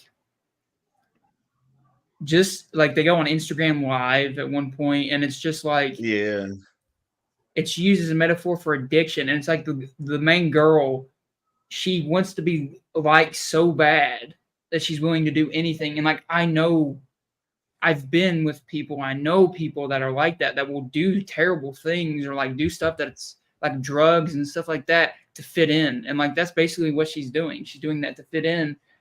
And I love how it shows like the dark side of like it diving deeper. It goes into like the dark side of like addiction, and like, I picked up on that. Like, it has a theme about addiction, and like you keep going, because she keeps wanting to go to the hand, keep going to the hand, and then God, that ending is so good when it's her in the hospital, and like you don't see what happens. You don't see if she gets hit by, or you see she gets hit by a car, but you don't know if she's dead or not or anything. And then it just ends with her being on the other side, and like it's at a party. The hand is somewhere else, in some other country. And she's on the other side now. She's the ghost, and it's like, I love that ending so much. I was just like, yes, like that's so good, because like she gave into the addiction, and it's like it's a good story about like parties and drinking and addiction, alcoholism, anything like that. It's like it could be a metaphor for anything like that, and the hand is so it can be universal, and it's like. I love that. And like, it is so brutal. Like that, when the little boy touches the hand, when he gets messed up, like it actually made me like squeamish a little bit, because you're seeing a little 12, 13, 14, however old he was, just get demolished. Like, I mean, his whole face was just mashed, and like, just all demolished by just because that girl wanted to, because she could see that he wanted to fit in too. All he wanted to do was fit in. And I mean, like, look what happened to him. It got to a huge fallout too. It was just like girl and her best friend, and this is her best friend's younger brother. So of course, like the best friend is going to defend the fuck out the younger brother, and he was like, "Yo, don't let him get involved with this stupid shit." And then words get exchanged. She leaves the room, and he's just like, "You know what? Come and take the hand anyway." And it's just like how you can't even be mad that she hates you now because you set her brother up for so much failure, getting him started with that hand. Yeah, like the main character, she's not even really like likable because I mean, you don't want to see her die, obviously, but like you're like, oh my god, like why do you keep doing this? Why do you keep going with it? And it's such a good metaphor for addiction, is what this movie Yeah. really is, if you look at it. And then they do have somewhat of an explanation for that because she's just like chasing the shit out of her mom, and it's just like, yeah, I guess that's she found a new way to cope, but it's a horrible way to cope, and that is a very awesome aspect of the movie too. It's just like people who lose like someone that close to them, and their way of grieving is just to do something or willing to do whatever it takes just to see that person again and talk to them. And it's just like, oh man. And this movie just kind of reminds you like there's going to be side effects to that. Like if if you get to talk to your dead mother again, you're going to have to trade something off for that. And she did. She gave up her whole life. So Talk to Me is pretty damn dark. But I enjoyed it. It was a good story nonetheless. Well, all right, gentlemen. I've had a pleasure being on here tonight. I've had a pleasure talking about movies. It's good to be back. Yes, Lord. I guess my only recommendation right now is Adult Swim did a live stream of some of their best Halloween episodes the other day, and it's still up. So I recommend that to everyone. I actually have that playing in the background right now. But it's been a pleasure, guys, and I cannot wait for the next podcast. And happy Halloween, everyone.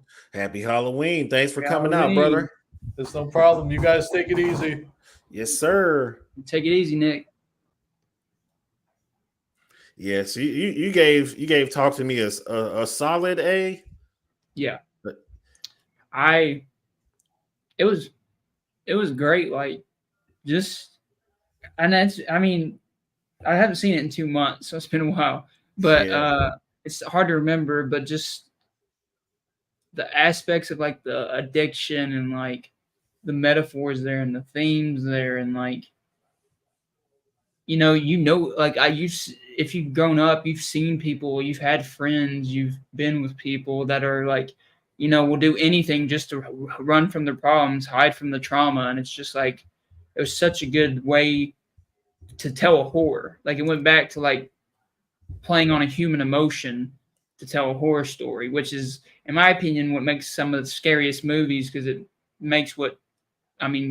takes what makes us human and does something terrifying with it. And like, man, that poor kid. I'm just saying about that poor kid, how messed up he is. And then when he's in he's in the bathroom, he takes a tile and he starts stabbing himself again. And I'm just like, God. You know what? Even if he didn't die, like he's gonna be effed up the rest of his life. Like he's just like he's gonna have he's gonna be all mashed, like completely ruined, man. Completely freaking ruined. And it's just like the mom was kind of an asshole the whole movie, but even she didn't deserve that. Like to see your son in a wheelchair bound, possessed by whoever the fuck is in his body and harming himself every opportunity he gets. And then you have a daughter who is like his older sister who has to suffer too to witness all of that. And it's all because like a group of kids is just like, we got a house party game that'll get you real fucked up. You should participate with this. And it's just like, damn. Yeah, it's the new drug. That's all it is. Yeah. They're using it as a drug, and it's crazy, man. A24 just knows how to buy good movies, obviously. They are hunting for like next level stories. Like they need to swing around to SEMO and then see what we talking about, because that inspires me to want to write some next level storytelling for a horror or just a movie in general. And like there's actually a really good, if you guys love Talk to Me, there's on YouTube, it's RACKA Raka Raka is their YouTube channel. They have a video of them going like it shows like their journey of making the film and them trying to get it into Sundance and them trying to get bought by company, and then they figured out, and then it shows the moment they get the call from that A24 about their movie, and like it's a really good. It shows like the making of like indie filmmaking, and it's a really good video. It's 20 something minutes. If you're into filmmaking and love Talk to Me, I recommend watching that YouTube video. But yeah, man, it's just great that two YouTubers got their film, I mean, distributed by one of the biggest companies right now, and it was in all theaters. You know, people loved it. I mean, people are now even like A24 even made like ceramic. They like made like copies of the hand you can buy, and like people are like, I think it even sold out on A24.com. Just like people are buying the hand, like it's becoming like in itself kind of a horror icon item in itself. It really I think with is. another movie, it could be, you know, remembered like an Annabelle type doll, like that type of thing. Yeah, especially if they come out with like a part 2 or just a sequel in general, and they cover the hand one more time, maybe different crowd, different reasons for using the hand, and then showing like how the other spirits got involved with that hand. Like I would love to get all that information in the next movie. Yeah, I loved it. Just that ending is so perfect. I was like, how are we gonna end this? You know, and then it just ends on a dark note. Like it just ends with her. Basically, she thinks that she's alive, but then she's dead, and she's on the other side. Like just that cut of just the camera just turning, and you see that she's on the other side of the hand where she's the ghost is just like insane. Dude, there is absolutely no happy ending for almost any of these guys.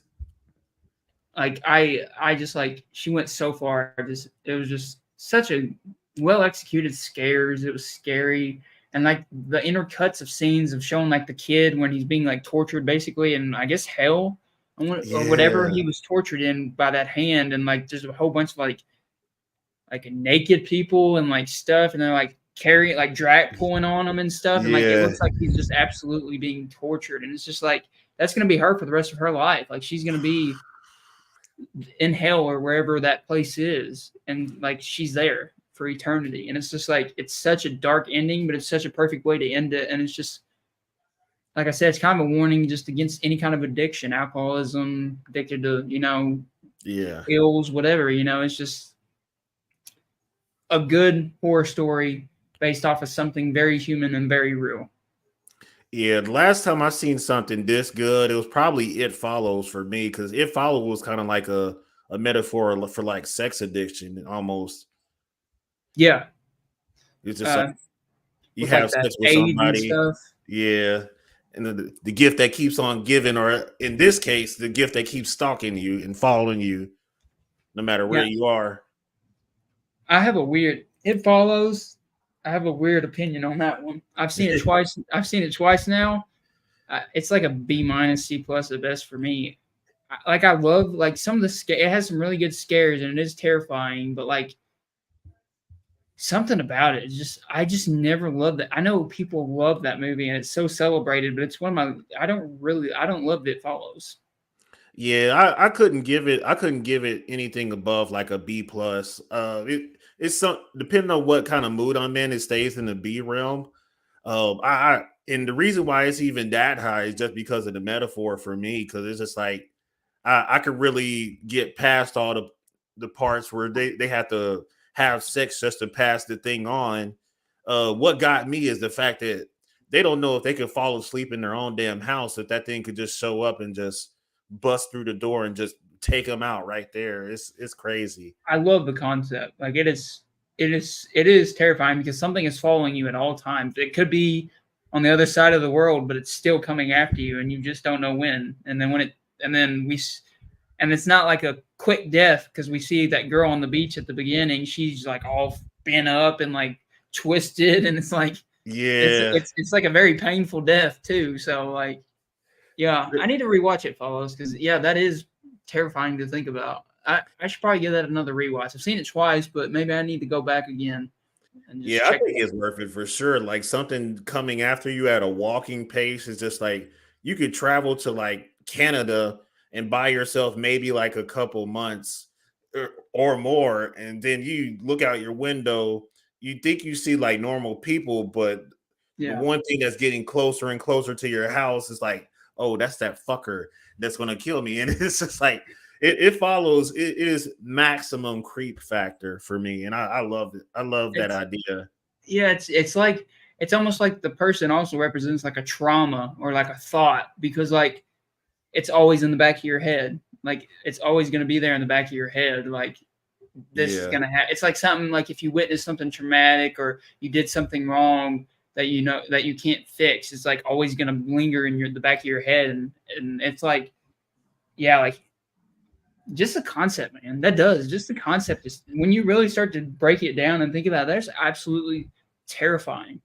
Yeah. It's Because just like imagine you just can, walking in a crowd like say you're at an airport, you're walking in a crowd full of people. You don't know who it is. It could be anybody, and you know you see what happens when you get touched by it. man. You get You woo, basically you basically just got to hole up and just put boards over the windows the rest of your life, basically, until you pass it. And then that's another thing. If you pass it on to someone else, then you have the guilt of like you killing basically them. yeah you Yeah. basically gave them their own death certificate. And then they even threw in like if that person dies, it'll just come back to you. I Yeah, might be wrong about that, but if I am right, if it does come back to you I after think you're the right. like, holy hell, like there's absolutely no escape. You just can't have sex with that cursed person, man. Yeah, When I first saw it, I was like, this is clearly an STD reference, but it could mean a whole lot more than that than yeah. just Like that. the STD is just the base level of like what it was trying to tell, but it could be a metaphor for, like I said, any thought, any trauma, really. Yeah.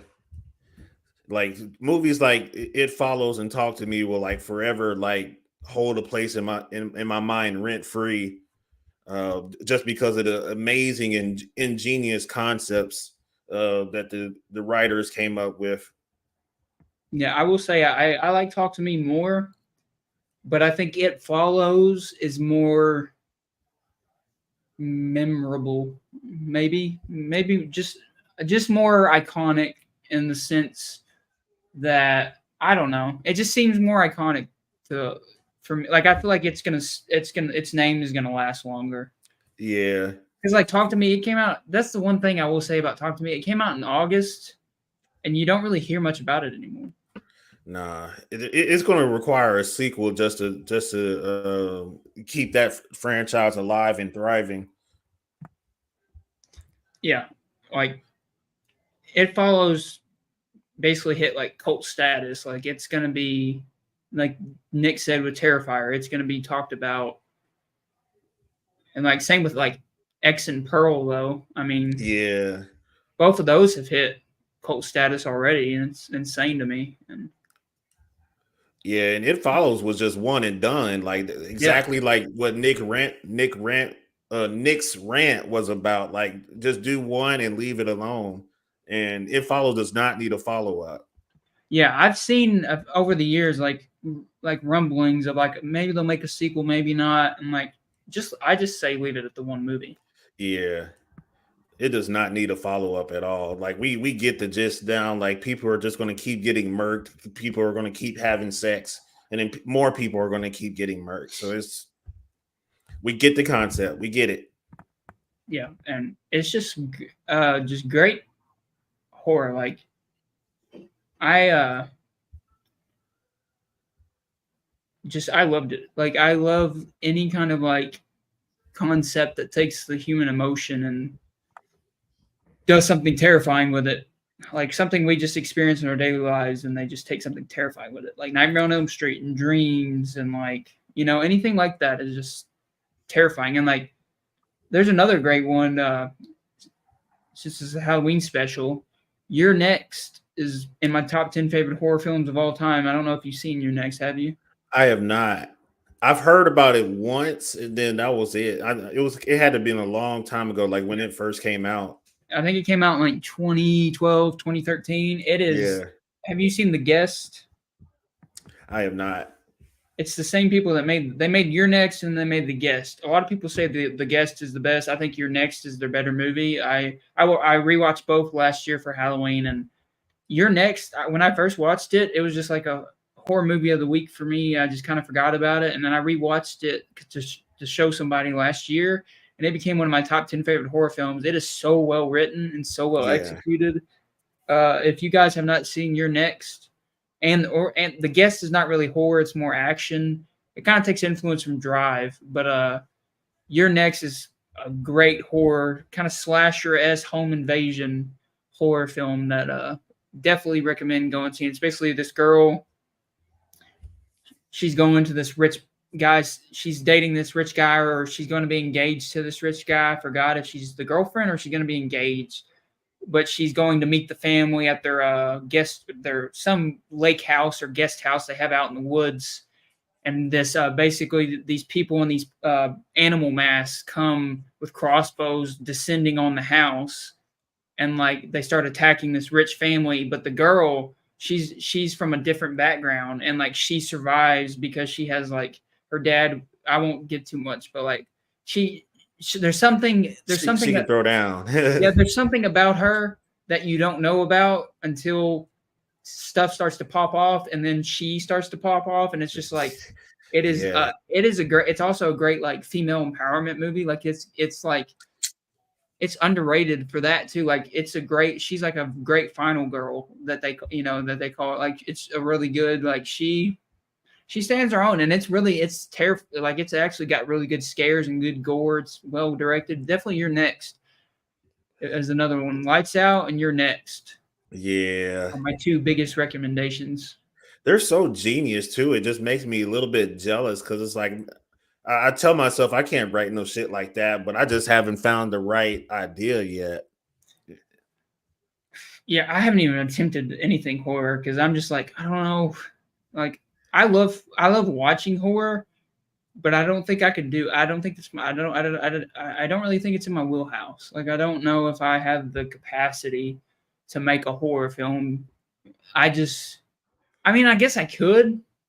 It's easy. It's the easiest film to make, like budget wise. I'm not talent. Like it's definitely like hard to make, but like budget wise, a horror film is the easiest thing you can make. And maybe besides like a little one room drama or something, but like yeah, I would like to make a horror film. I just don't really have a concept that's new or like because that's the thing that Nick said earlier. It's just so saturated. Like a horror movie comes out every week, just either Walmart straight to DVD at Walmart or on Vudu or on digital or in theaters. It's just hard to break out without being cliche and copying and right doing all that. Which Scorsese should make a horror film. Nolan, Scorsese, you should make a horror film, maybe. Yeah, yeah. You heard it here live it on social media. Yeah. Speaking of Scorsese, the Killers of the Flower Moon is coming. Yes, October 20th, 2 weeks away. Mm-hmm. Next weekend, actually. Wait, what's today? The 9th? Yep. Yeah. So it'll be next, not this weekend, but next. Oh, okay. So we're getting there. I watched a Scorsese movie last night. I watched Mean Streets for the first time. I love Scorsese. It was his first like big It came out right before Taxi Driver, so it's a little indie, but it's a really good film too. Go check out Mean Streets. But yeah, Killers of the Flower Moon, most anticipated film of the year besides The Creator, which I watched this past weekend, and Michael Mann's Ferrari comes out in December, and I'm a Man guy, so. Man, do you want to just review Creator and Killers of the Flower Moon in the same episode, or? Honestly, because I would have seen it by the time Killers of the Flower Moon came out. I'm actually going to go see it Tuesday. Well, yeah, then we can. If you're going to see it Tuesday, we can just wait. We can just keep this strictly horror, strictly Halloween. I'd say, and just we can do creator because those are both kind of like I don't want to say like prestige films, but like Yeah. because I am curious to see what you'll see. I'm not going to say anything about what I thought about creator. Just I don't want to give you any an influence, but I'm curious to see what you think about it because that's interesting. It's interesting for sure. Yeah, there's so much hype about it. I can't even log into any social media app without seeing an ad for creator. So I'm like, fuck it, I'm going tomorrow. I'll see that, and then I'll go see Killers of the Flower Moon on premiere night. Yeah, I don't know when I'll hopefully be able to see it the next weekend, hoping because Scorsese's my man. I That's the gotta, dude. I gotta see him. You know, it's been what made The Irishman, so 4 years. It's been 4 years since his last movie, and that was on Netflix. So this will be the first Scorsese movie I see in theaters. I just realized that I haven't seen any of his movies in theaters. I might have seen one in theaters, but low key, I feel like I've never seen a Scorsese movie in theaters. So it might be my first too. So I mean that'll be cool in and of itself. I mean Leo Yeah, and Scorsese they become like the duo now. dude, that's probably going to be it's probably going to be fire too because this 2023 has had some slept on, but kind of like really over the top fire ass hits like Oppenheimer, Gran Turismo. Uh, Apparently, people are saying Killers of the Flower Moon is going to be up there with those two. Um, and maybe even the creator might be up there in the top five with those guys for 2023. So I'll go find out and verify for myself. I am interested. The creator is. I'm trying to hold back and not say anything because I do have thoughts on it. But like, yeah, I will say one. I can say one thing because it's no spoiler. There is no reason now, after watching the creator, there is no reason Marvel should be having terrible CGI. The creator was made for $80 million. Okay, $80 million, and this movie is huge in scope. Like even by the trailers, huge in Yeah, scope. AI, tons of CGI, ships, stuff like that. The visual effects are absolutely stunning. Like they are perfect. Like they are perfect CGI. Like it is. Oh, it is so stunning. Like the technical side is amazing. Like so stunning, and the fact that the guy made this with $80 million and Marvel can make a $250 million movie and the CGI look like absolute butthole. Like what you have no excuse. Like man. do better, Marvel is all I'm gonna say there. I heard that because freaking for the month of October, there's probably like 3 releases that I'm really interested in, and then November is going to be stacked. I'll just say I am so glad that you have the main show where you talk about the big Marvel movies because Yeah, I'm not even seeing the Marvels. I'm not going to see it. yeah. It's a lot of people are just tapped out on Marvel, and it's just like, man, I haven't I'm even really watched hoping for them Loki. to succeed. I haven't watched Secret Invasion or Loki. IGN is tearing Loki apart, man. I've seen like 3 posts in a row, or them. They're just like, yo, they shouldn't have fired, or they shouldn't have let the old director move on. They hate season 2 right now, and I It's a new love season director. 2. Yeah, it was a woman named Kate Herron that did season 1, Yeah, and when she she she didn't left, do she didn't do the second season. nah, and IGN is pissed about it. It's just like come on, the first episode, give them a chance. They probably got the preview up to like 4 episodes so far, so Yeah, that's probably usually why they they're see the so first four. yeah. So that Yeah, probably explains why they're pissed, but I have no complaints so far. I just I haven't seen Miss Marvel. I haven't seen She-Hulk. I haven't seen Secret Invasion, and I haven't seen Loki. So the last four shows that have come out, I haven't. I just have tapped out with that. And like even I didn't even see Wakanda Forever in theaters. I waited till Disney Plus and like I saw Quantum Mania in theaters, which I don't know why I did that because God, but Yeah, that movie can wait till Disney Plus. But like Wakanda Forever is a lot better than Quantum Mania. But like yeah, the Marvels. I am so glad I do not have to cover that movie. yeah. It's the I'm so final glad. Marvel movie for 2023. So we I know. so 2024 should be a lot more relief for us. We get better movies then. I miss the good old days. Yeah. Because I think Deadpool is still slated for next year. So Deadpool, the final part of that trilogy, supposed to be a big bang, but they've already spoiled like 90% of the movie. So I'm on the fence. I won't go in with high hopes. So I'm not even excited about that one. yeah. I just leave it. Logan was such a good ending for Hugh Jackman. I don't know why they're bringing him back. They honestly, I know it's multiverse, so but like still, if you're gonna do multiverse, just leave Hugh Jackman and Logan, have another person play Wolverine. Like yeah, I'm about ready to move on to the new Wolvie too. Hugh, I moved on with Logan. Logan was my moved on. I was like, yeah, I'm okay now. When it comes to critics, man, Marvel just needs at least one more dub because people are just going in on everything they put out, and it's just like their products ain't that damn bad. There's some that's just like, I'm not going to pay to see this. And then there's some that's just like, okay, I seen it once. That's more than enough for me. Yeah, Marvel. I think they deserve almost all of their hate. I think they do because they are just $250 million, and you get things like Thor: Love and Thunder with that CGI. Yeah. Well, yeah, I've heard that. I've heard that. I don't even have to watch She-Hulk. I heard it's terrible. The only thing that interests me about She-Hulk is Charlie Cox as Daredevil. That's it. There's one episode in She-Hulk in season 1 that is so awful, like it almost tanked the rest of the season for me.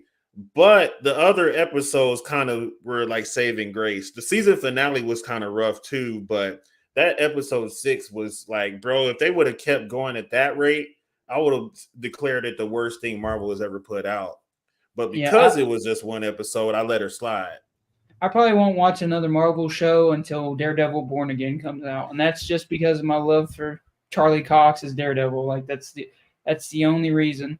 He is such a cool dude in person too, man. Charlie Cox is the man. I know, that's so awesome you got to meet him. Like he's just I wish he would do more movies besides Daredevil. Like I wish he'd just be in more films in general. Like he's such a good actor, I think. Like yeah. I love people make jokes about it, but it's true. Like you really believe he's blind. Like I bet it it probably was trippy seeing him move his like and like, are you actually looking at like he's looking right at me? Like, oh shit, he's not blind. Like he played the fuck out of a blind person, man. That's oh my crazy. God, everybody in that whole cast. The girl that plays Karen Page, Deborah or something. Yeah, freaking Vincent D'Onofrio. Vincent D'Onofrio. Yeah. John Bernthal as the Punisher. Like my God. Oh man. Give us those Marvel shows. Give us Daredevil type Marvel shows. Got to have more of those, man, because everything that they had on Netflix was cream of the crop for me. I'd say that too. Besides Defenders. Yeah, Defenders was kind of idea rough. that went bad. Iron Fist was kind of rough too. Yeah, but Jessica Jones was really good. I love the shit out of Jessica Jones. I don't care what anybody says. Like y'all can have all the She-Hulk banter, but you will not dish Jessica Jones. Like they're talking about She-Hulk women empowerment. Watch Jessica Jones. That's women empowerment. She's badass. Like she was in there kicking ass. Go watch Jessica Jones if you think She-Hulk is good. Jessica Jones will blow your mind like out the water. It is so good. I need to go back and rewatch those. But yeah, Luke Cage was actually pretty good too. It was the first fire. season.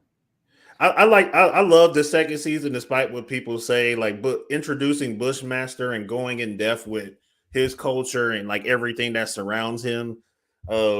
He kind of made that season what it was. I think people's biggest complaint was that finale and how Luke was supposedly going dark, and it's just like I don't give a shit.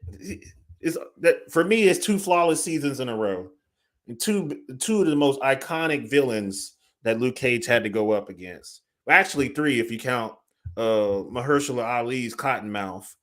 I was say I love Mahershala Ali. Yeah, and now he's coming back as our Blade. If it ever gets made, it seems If like it it's ever gets, always. It seems like it's always getting like. It seems like just it's always getting canceled, or the director's dropping out, or the writer's dropping out. It's like, man, that man's gonna be 50 before the thing comes out. it was like, how hard is it to make a Vampire Slayer movie? And like I it's gonna be Halloween. Like you should they should have made it and had it released by like Halloween time, or at least next year Halloween. Like release it around Halloween. I feel like right. you can make more money because like even people that don't like Marvel, they'll be like, oh, vampires. Because like the general public doesn't really think they see. They'll see Vampire Slayer or whatever, and just have it hint that he slays vampires, and like you'll get fans that aren't Marvel people Yeah. if you have vampires in your movie. So. Because a lot of people didn't even know, like the original Wesley Snipes trilogy, like Blade was a Marvel character. Like if you were a Marvel fan, you knew, and if you paid attention to like the Marvel like introduction for the movies, but other than that, like I grew up with watching those movies repeatedly, and I did not like register that it was a Marvel product. I just thought it was Black Vampire Slayer movie doing awesome shit. I've never seen them. You haven't seen them? I've never seen Blade. I've never seen. I want to. I want to, but I need to. I need to get on that. My thing is, vampire movies aren't my thing a lot of the time. I'm not a big vampire guy, so that's my issue.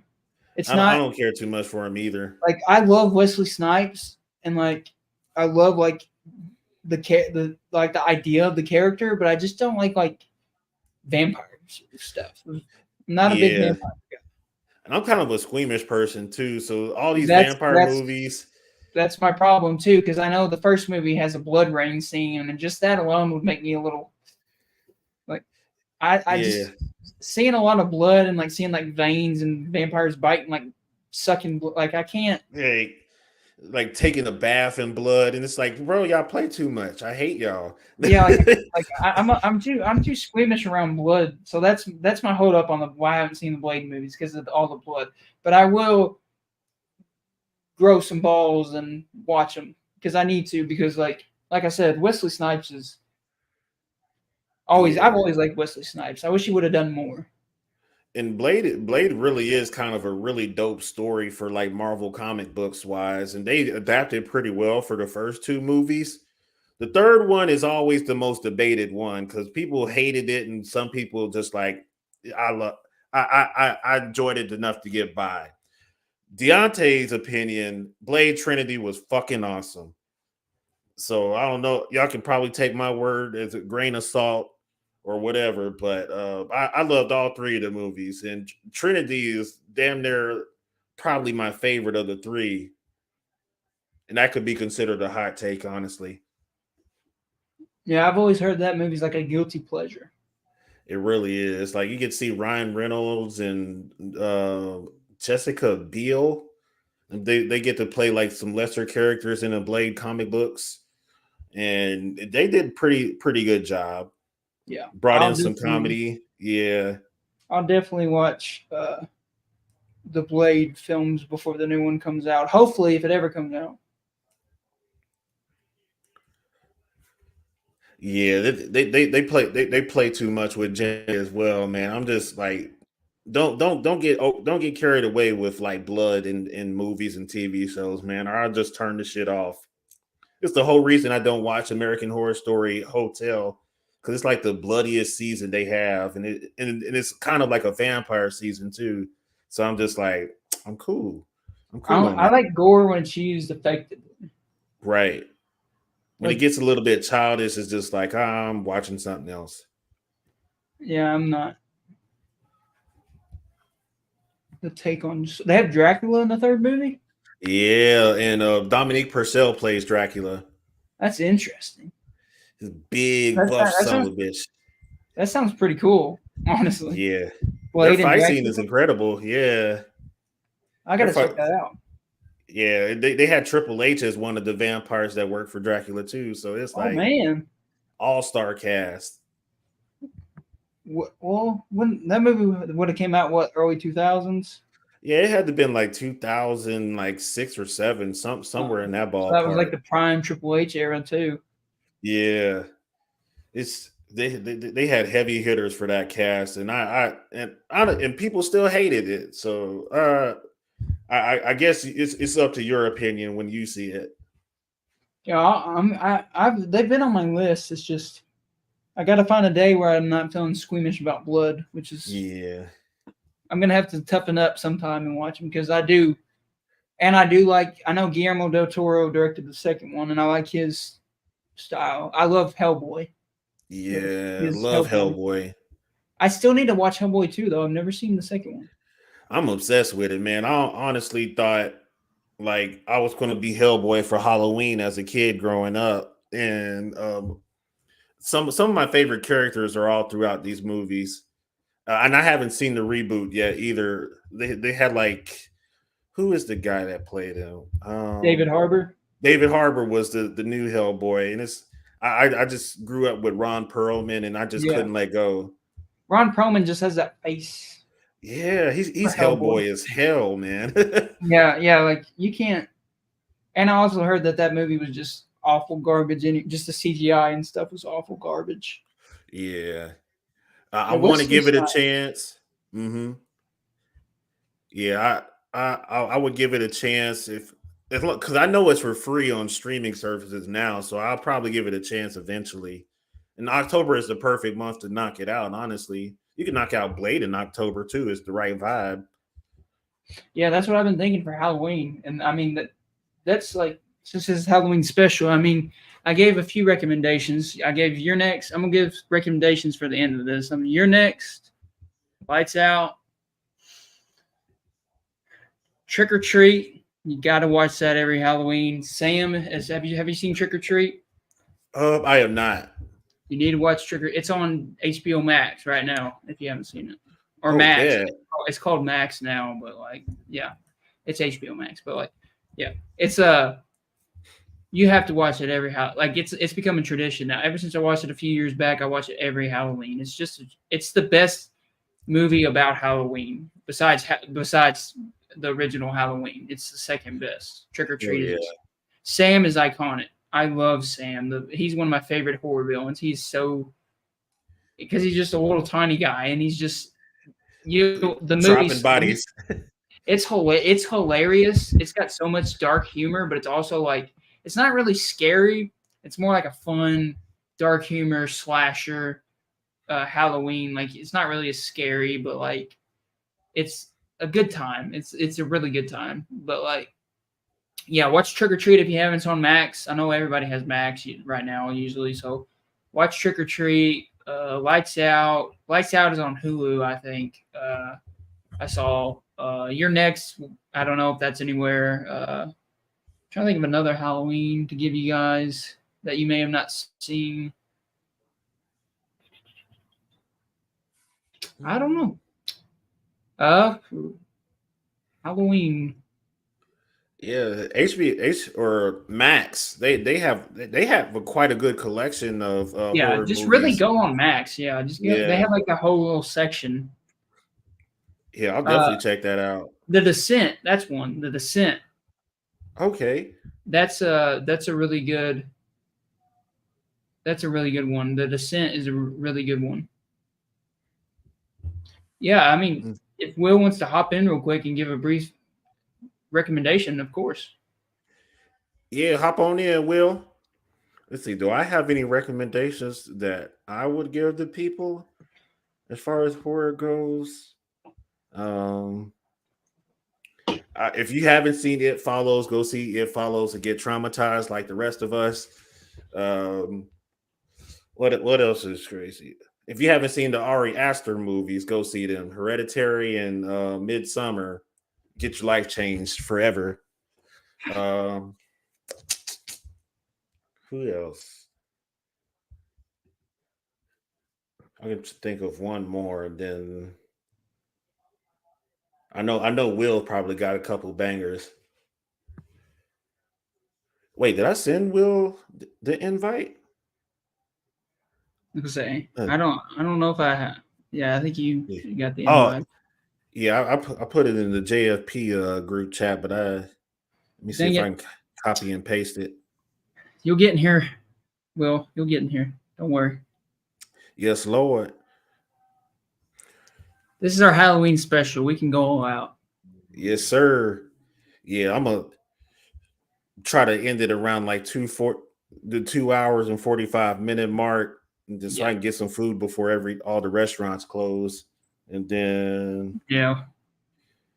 uh, where is our group chat? Oh, there it is. We're gonna end with Will's recommendations. It's gonna be a great best ending. Halloween H2O is another one if you guys haven't seen it. Yeah, I still need to see the newer trilogy of Halloween movies. Don't. Watch the first one and then. I mean, I guess you can, but like, ugh. I've heard mixed reviews on those too. It's just like, damn. Watch the first one for sure, and then if you like the first one, maybe go with the other two. But if not, don't worry about it. Yeah, The second two can be skipped. They're skips, honestly. The first one is actually really. It's not really good. It's good. It's well made. yeah. If I can see it for free, then I'm totally fine. But if somebody would- says like you got to pay like $5.99 to rent this, I'm gonna be like, fuck off and No. I go want to watch say it's something on else. I want to say it might be on Max. I don't know.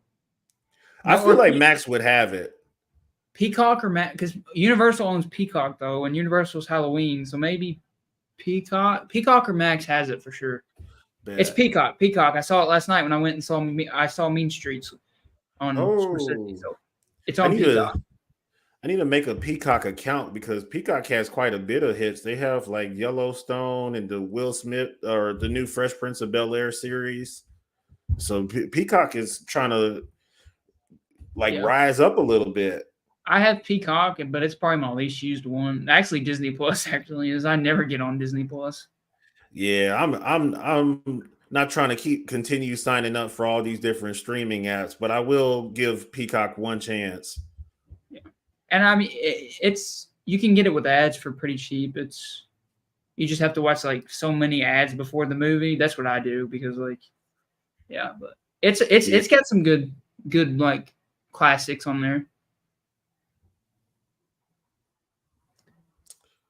But yeah, so Will said he's on his way. I could probably announce a couple things while we wait.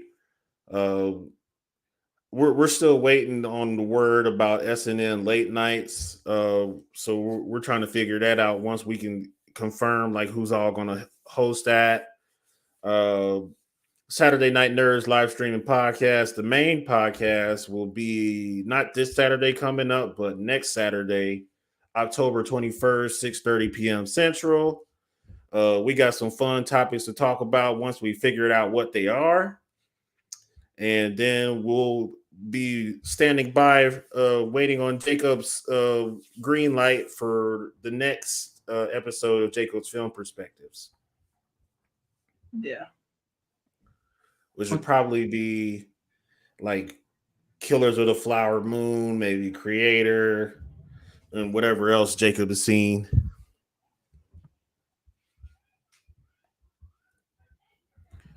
Are you going to see Five Nights at Freddy's? Yeah, I will. I'll see Five Nights at Freddy's. That's going to be good just in time for the holidays too. So I'm gonna have to check that out too. I hope it's good. Yeah, the trailer doesn't look too promising. But I was gonna say the trailer doesn't look too good. The trailer's kind of rough. I was like, it comes out October 20th, just about 10 days before Halloween. And it's just like if I'm in the spirit to go see something just because it's horror, then I'll go. Yeah, but I mean, trash. I was a big part of that craze when that game came out. I remember watching gameplay videos on YouTube for hours. I remember you could buy it on your phone. I used to play it on my iPhone back in the day. Like, so like I have some like I got into the lore of Five Nights at Freddy's for a little bit. So like I have a little bit of a fan, but it's been 10 years, 9 years since I've done anything with it. So I don't know. Damn, I didn't even know that. Yeah. What up, Will? Yo, what's good, man? What up, boy? Just chilling. Give us these recommendations. Y'all talking about Rick? Hmm? I just recently watched a movie on Hulu. It's called No One Will Save You. I wasn't really aware of what it was, but I think it came out this year, and I seen it popped up on my feed on YouTube, and so I was curious. And bro, I gotta tell you, like, I was blown out of the water when I watched it, because for a Hulu movie that went under the radar and everything, man, I'm like, yo, it's actually pretty good. And yeah, like it has something. It's almost like I don't know if you guys seen the movie Signs, Yeah. but it's um with aliens and stuff. Only it's a bigger. There's like a larger message and a bigger picture to it. And it was really good. Like at the end, there's a twist at the end, and like the twist blew me away. I was for what it was. So yeah. Again, it's called No One Will Save You. So I've actually seen it. I watched it. Oh, word. Yeah, I just didn't feel like talking because it was a Hulu, and I didn't think it was not. Yeah, not many people talk about it. It's Oh, you seen it? Yeah, I've seen it. I didn't like it as much as you. I think it's good. Yeah. I'd give it like a. Yeah, it was good, but I'd give it like a B, maybe. Like for what it was. You know what I'm saying? Yeah. Like the production value under was the really radar Hulu. Yeah, like the aliens. Yeah. The aliens looked really good. Hmm.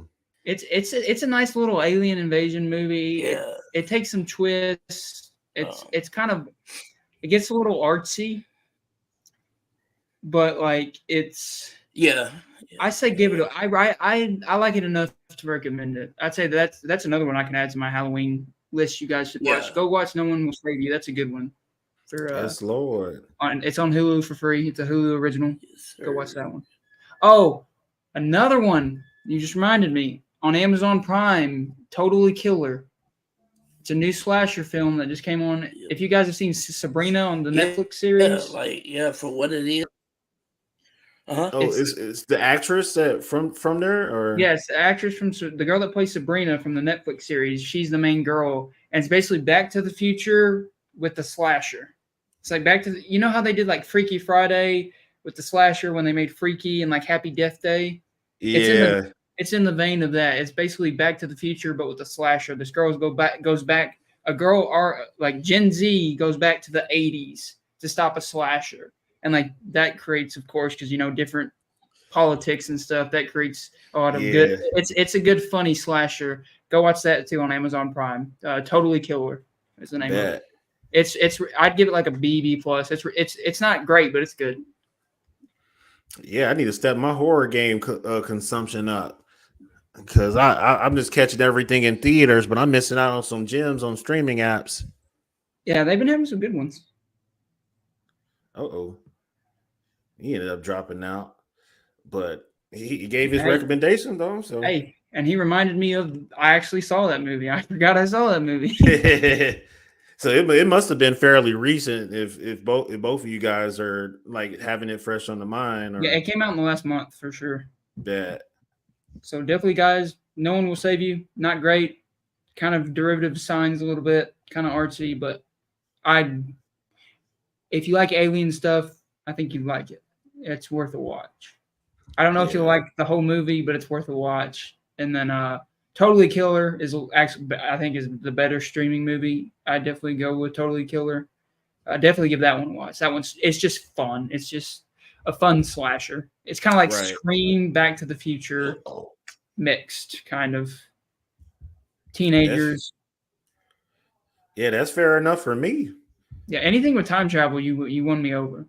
Yeah, and I'm a Doctor Who fan, so time is all up my alley. Well, then you'll like that because they're not in a phone booth, but they're in a photo booth that goes back in time. So Okay.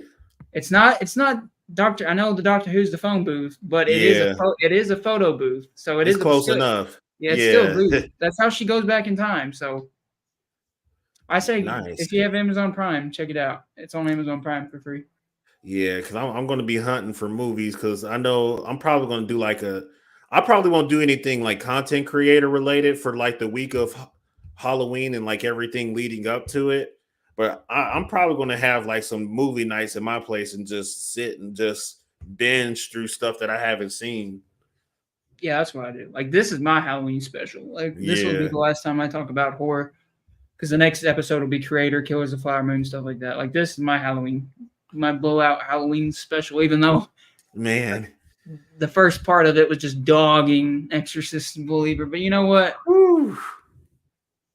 I think people get some good. I hope people get some good laughs out of that because, like, movies don't make me mad, but that movie put me on a just worst movie I've seen in theaters all year. Oh. Yeah, it made you and Nick go off and agree with each other. That's a feat. I was shocked. You know what's crazy? I thought you were not going to like it, and I thought Nick was going to come in and say it was better than the original. I thought Nick was going to say something crazy like Man. that. I thought he was going to come in with that hot take, but he shocked me. And then when he said it was terrible, I was like, thank God. He tore it apart. It deserves it. Yeah. God, that movie. Mm-hmm. What goes around comes around for that director. Rest in peace to William Friedkin. We'll put some respect on your grave when they won't. Yeah, I mean, like, who made them? I'm trying to think who made it. Universal, give us the chance. Yeah, I feel like we do this at the end of every episode of JFP, but I'm gonna do it again. Give us the chance. Give me and Deontay and Nick, who was just here earlier. Give us all three the chance, and we could make a way better Exorcist sequel than Believer. Be way more faithful because Nick, he's a book nerd, so you know he's read the book. Yeah. And then me and Deontay, we've seen the films. So I mean, us all three together make it would be a perfect Exorcist sequel. Be game over for anybody competing with us, man. It would be respectful to Friedkin. It would be respectful to William Peter Blatty, the writer. It'd be great, man. But other than that, I think that's about it for this Halloween special. Yes, indeed. Yep. Everybody go follow Jacob's Film Perspectives on Instagram. You just take out the apostrophe and type this in if you see the ticker sliding at the bottom. And you can also find them on Facebook as well, Jacob's Film Perspectives. Follow him on that as well. I need to be posting on there more. I'm sorry, guys. It's all good, man. Well, by the way, you'll catch up eventually for sure. I haven't posted a written review since The Flash in June, so you kind of inspired me to want to write reviews now. Do it. Go at it. Yeah. It's fun. Just don't make it make it where you're like an obligation, because that's what I did.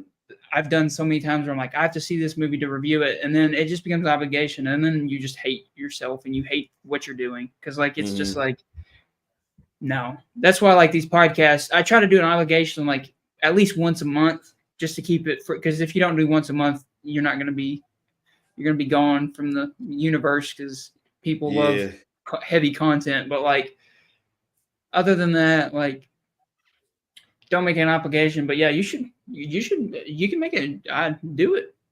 Just go on Insta. You can even, Letterboxd. That's a good app. A lot of people do reviews on that. If you want to use that app, I've been using Letterboxd a lot recently. I would like to use Letterboxd.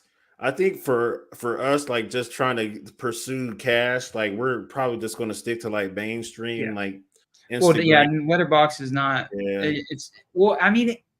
You can get likes, but like I have a buddy who does reviews only on Letterboxd, and he gets quite a few likes. But like, yeah, for me, I don't even do reviews on there. I just rate movies I just do the out of 5 stars. I have an account. It's not even Jacob's Film Perspective. It's just under my real name, and I just have a watch list, and I just rate movies. Like I don't write reviews. I don't do anything like that because like I don't see any point when I have the podcast.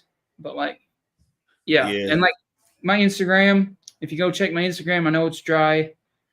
Last time I reviewed it was Flash. In June was the last thing I wrote. I need to get better with Instagram posting and stuff like that. But I'll come back. I'm wanting to make a comeback. Yeah, find a movie you're extremely passionate about and just throw in something brief, and you'll probably feel a lot more accomplished that way. Yeah, because that's my goal, is like short and sweet. Like I'm on Fandango right now writing reviews. Sometimes I do, sometimes I don't. I'll do the stars, but if I'm in the mood to type something out, I'll type something and I'll just make it like 5 sentences. But unless I love the movie a lot, that is about as the most you'll get out of me. Yeah, Fandango is a very helpful app. I've just started using. I feel like a boomer. I just started using Fandango recently. Like I just created because I got a gift card for my birthday last month, and like it is so helpful. Like it reminds you like when your movies like 30 minutes before movies start, and like it like you can like add movies to your watch list and it'll tell you when it's coming out and like all that. And like I was like, oh my gosh, this is actually very useful. It's been my right hand man for everything movie related. Shout out Fandango. Yeah. That's a great app. I've been on it for about 5 years, man. I love it. I was late to the game. Yeah. But that's all I got for episode 6. You got anything else, or? That's it. I mean, the next review will be. I do have a lot to say about the creator, so be looking. But I want to wait till Deontay sees it to see, because I don't know if we're gonna have the same. But that and Killers of the Flower Moon will be the next one. So if you're a film buff, the next one's gonna be like a film major, like a film guide type of podcast, because it's gonna be about an original sci-fi movie and a Scorsese movie. So it's not gonna be very like white mainstream, sadly. But like if you're into film, definitely the next one will be talking about like real. I don't want to say real films, but like Scorsese says, we'll be talking about actual cinema, not carnival rides. Yeah, because right now we're just doing this little horror kick, and this is just like one genre exclusive October vibe episode. Yeah, Halloween special. We talked about Saw, Nun, Exorcist, Talk to Me. We covered all the big ones. Yes, sir. And we might make a spooky special for our main podcast as well. We don't have a whole lot of nerdy Halloween stuff to talk about, but I'm sure we can fudge something within the next couple of days. We have until like next Saturday to have something figured out. But other than that, just stay tuned for updates on when Jacob's Film Perspective comes back for episode 7. And thank you everybody for tuning in, man. Peace out. Peace out.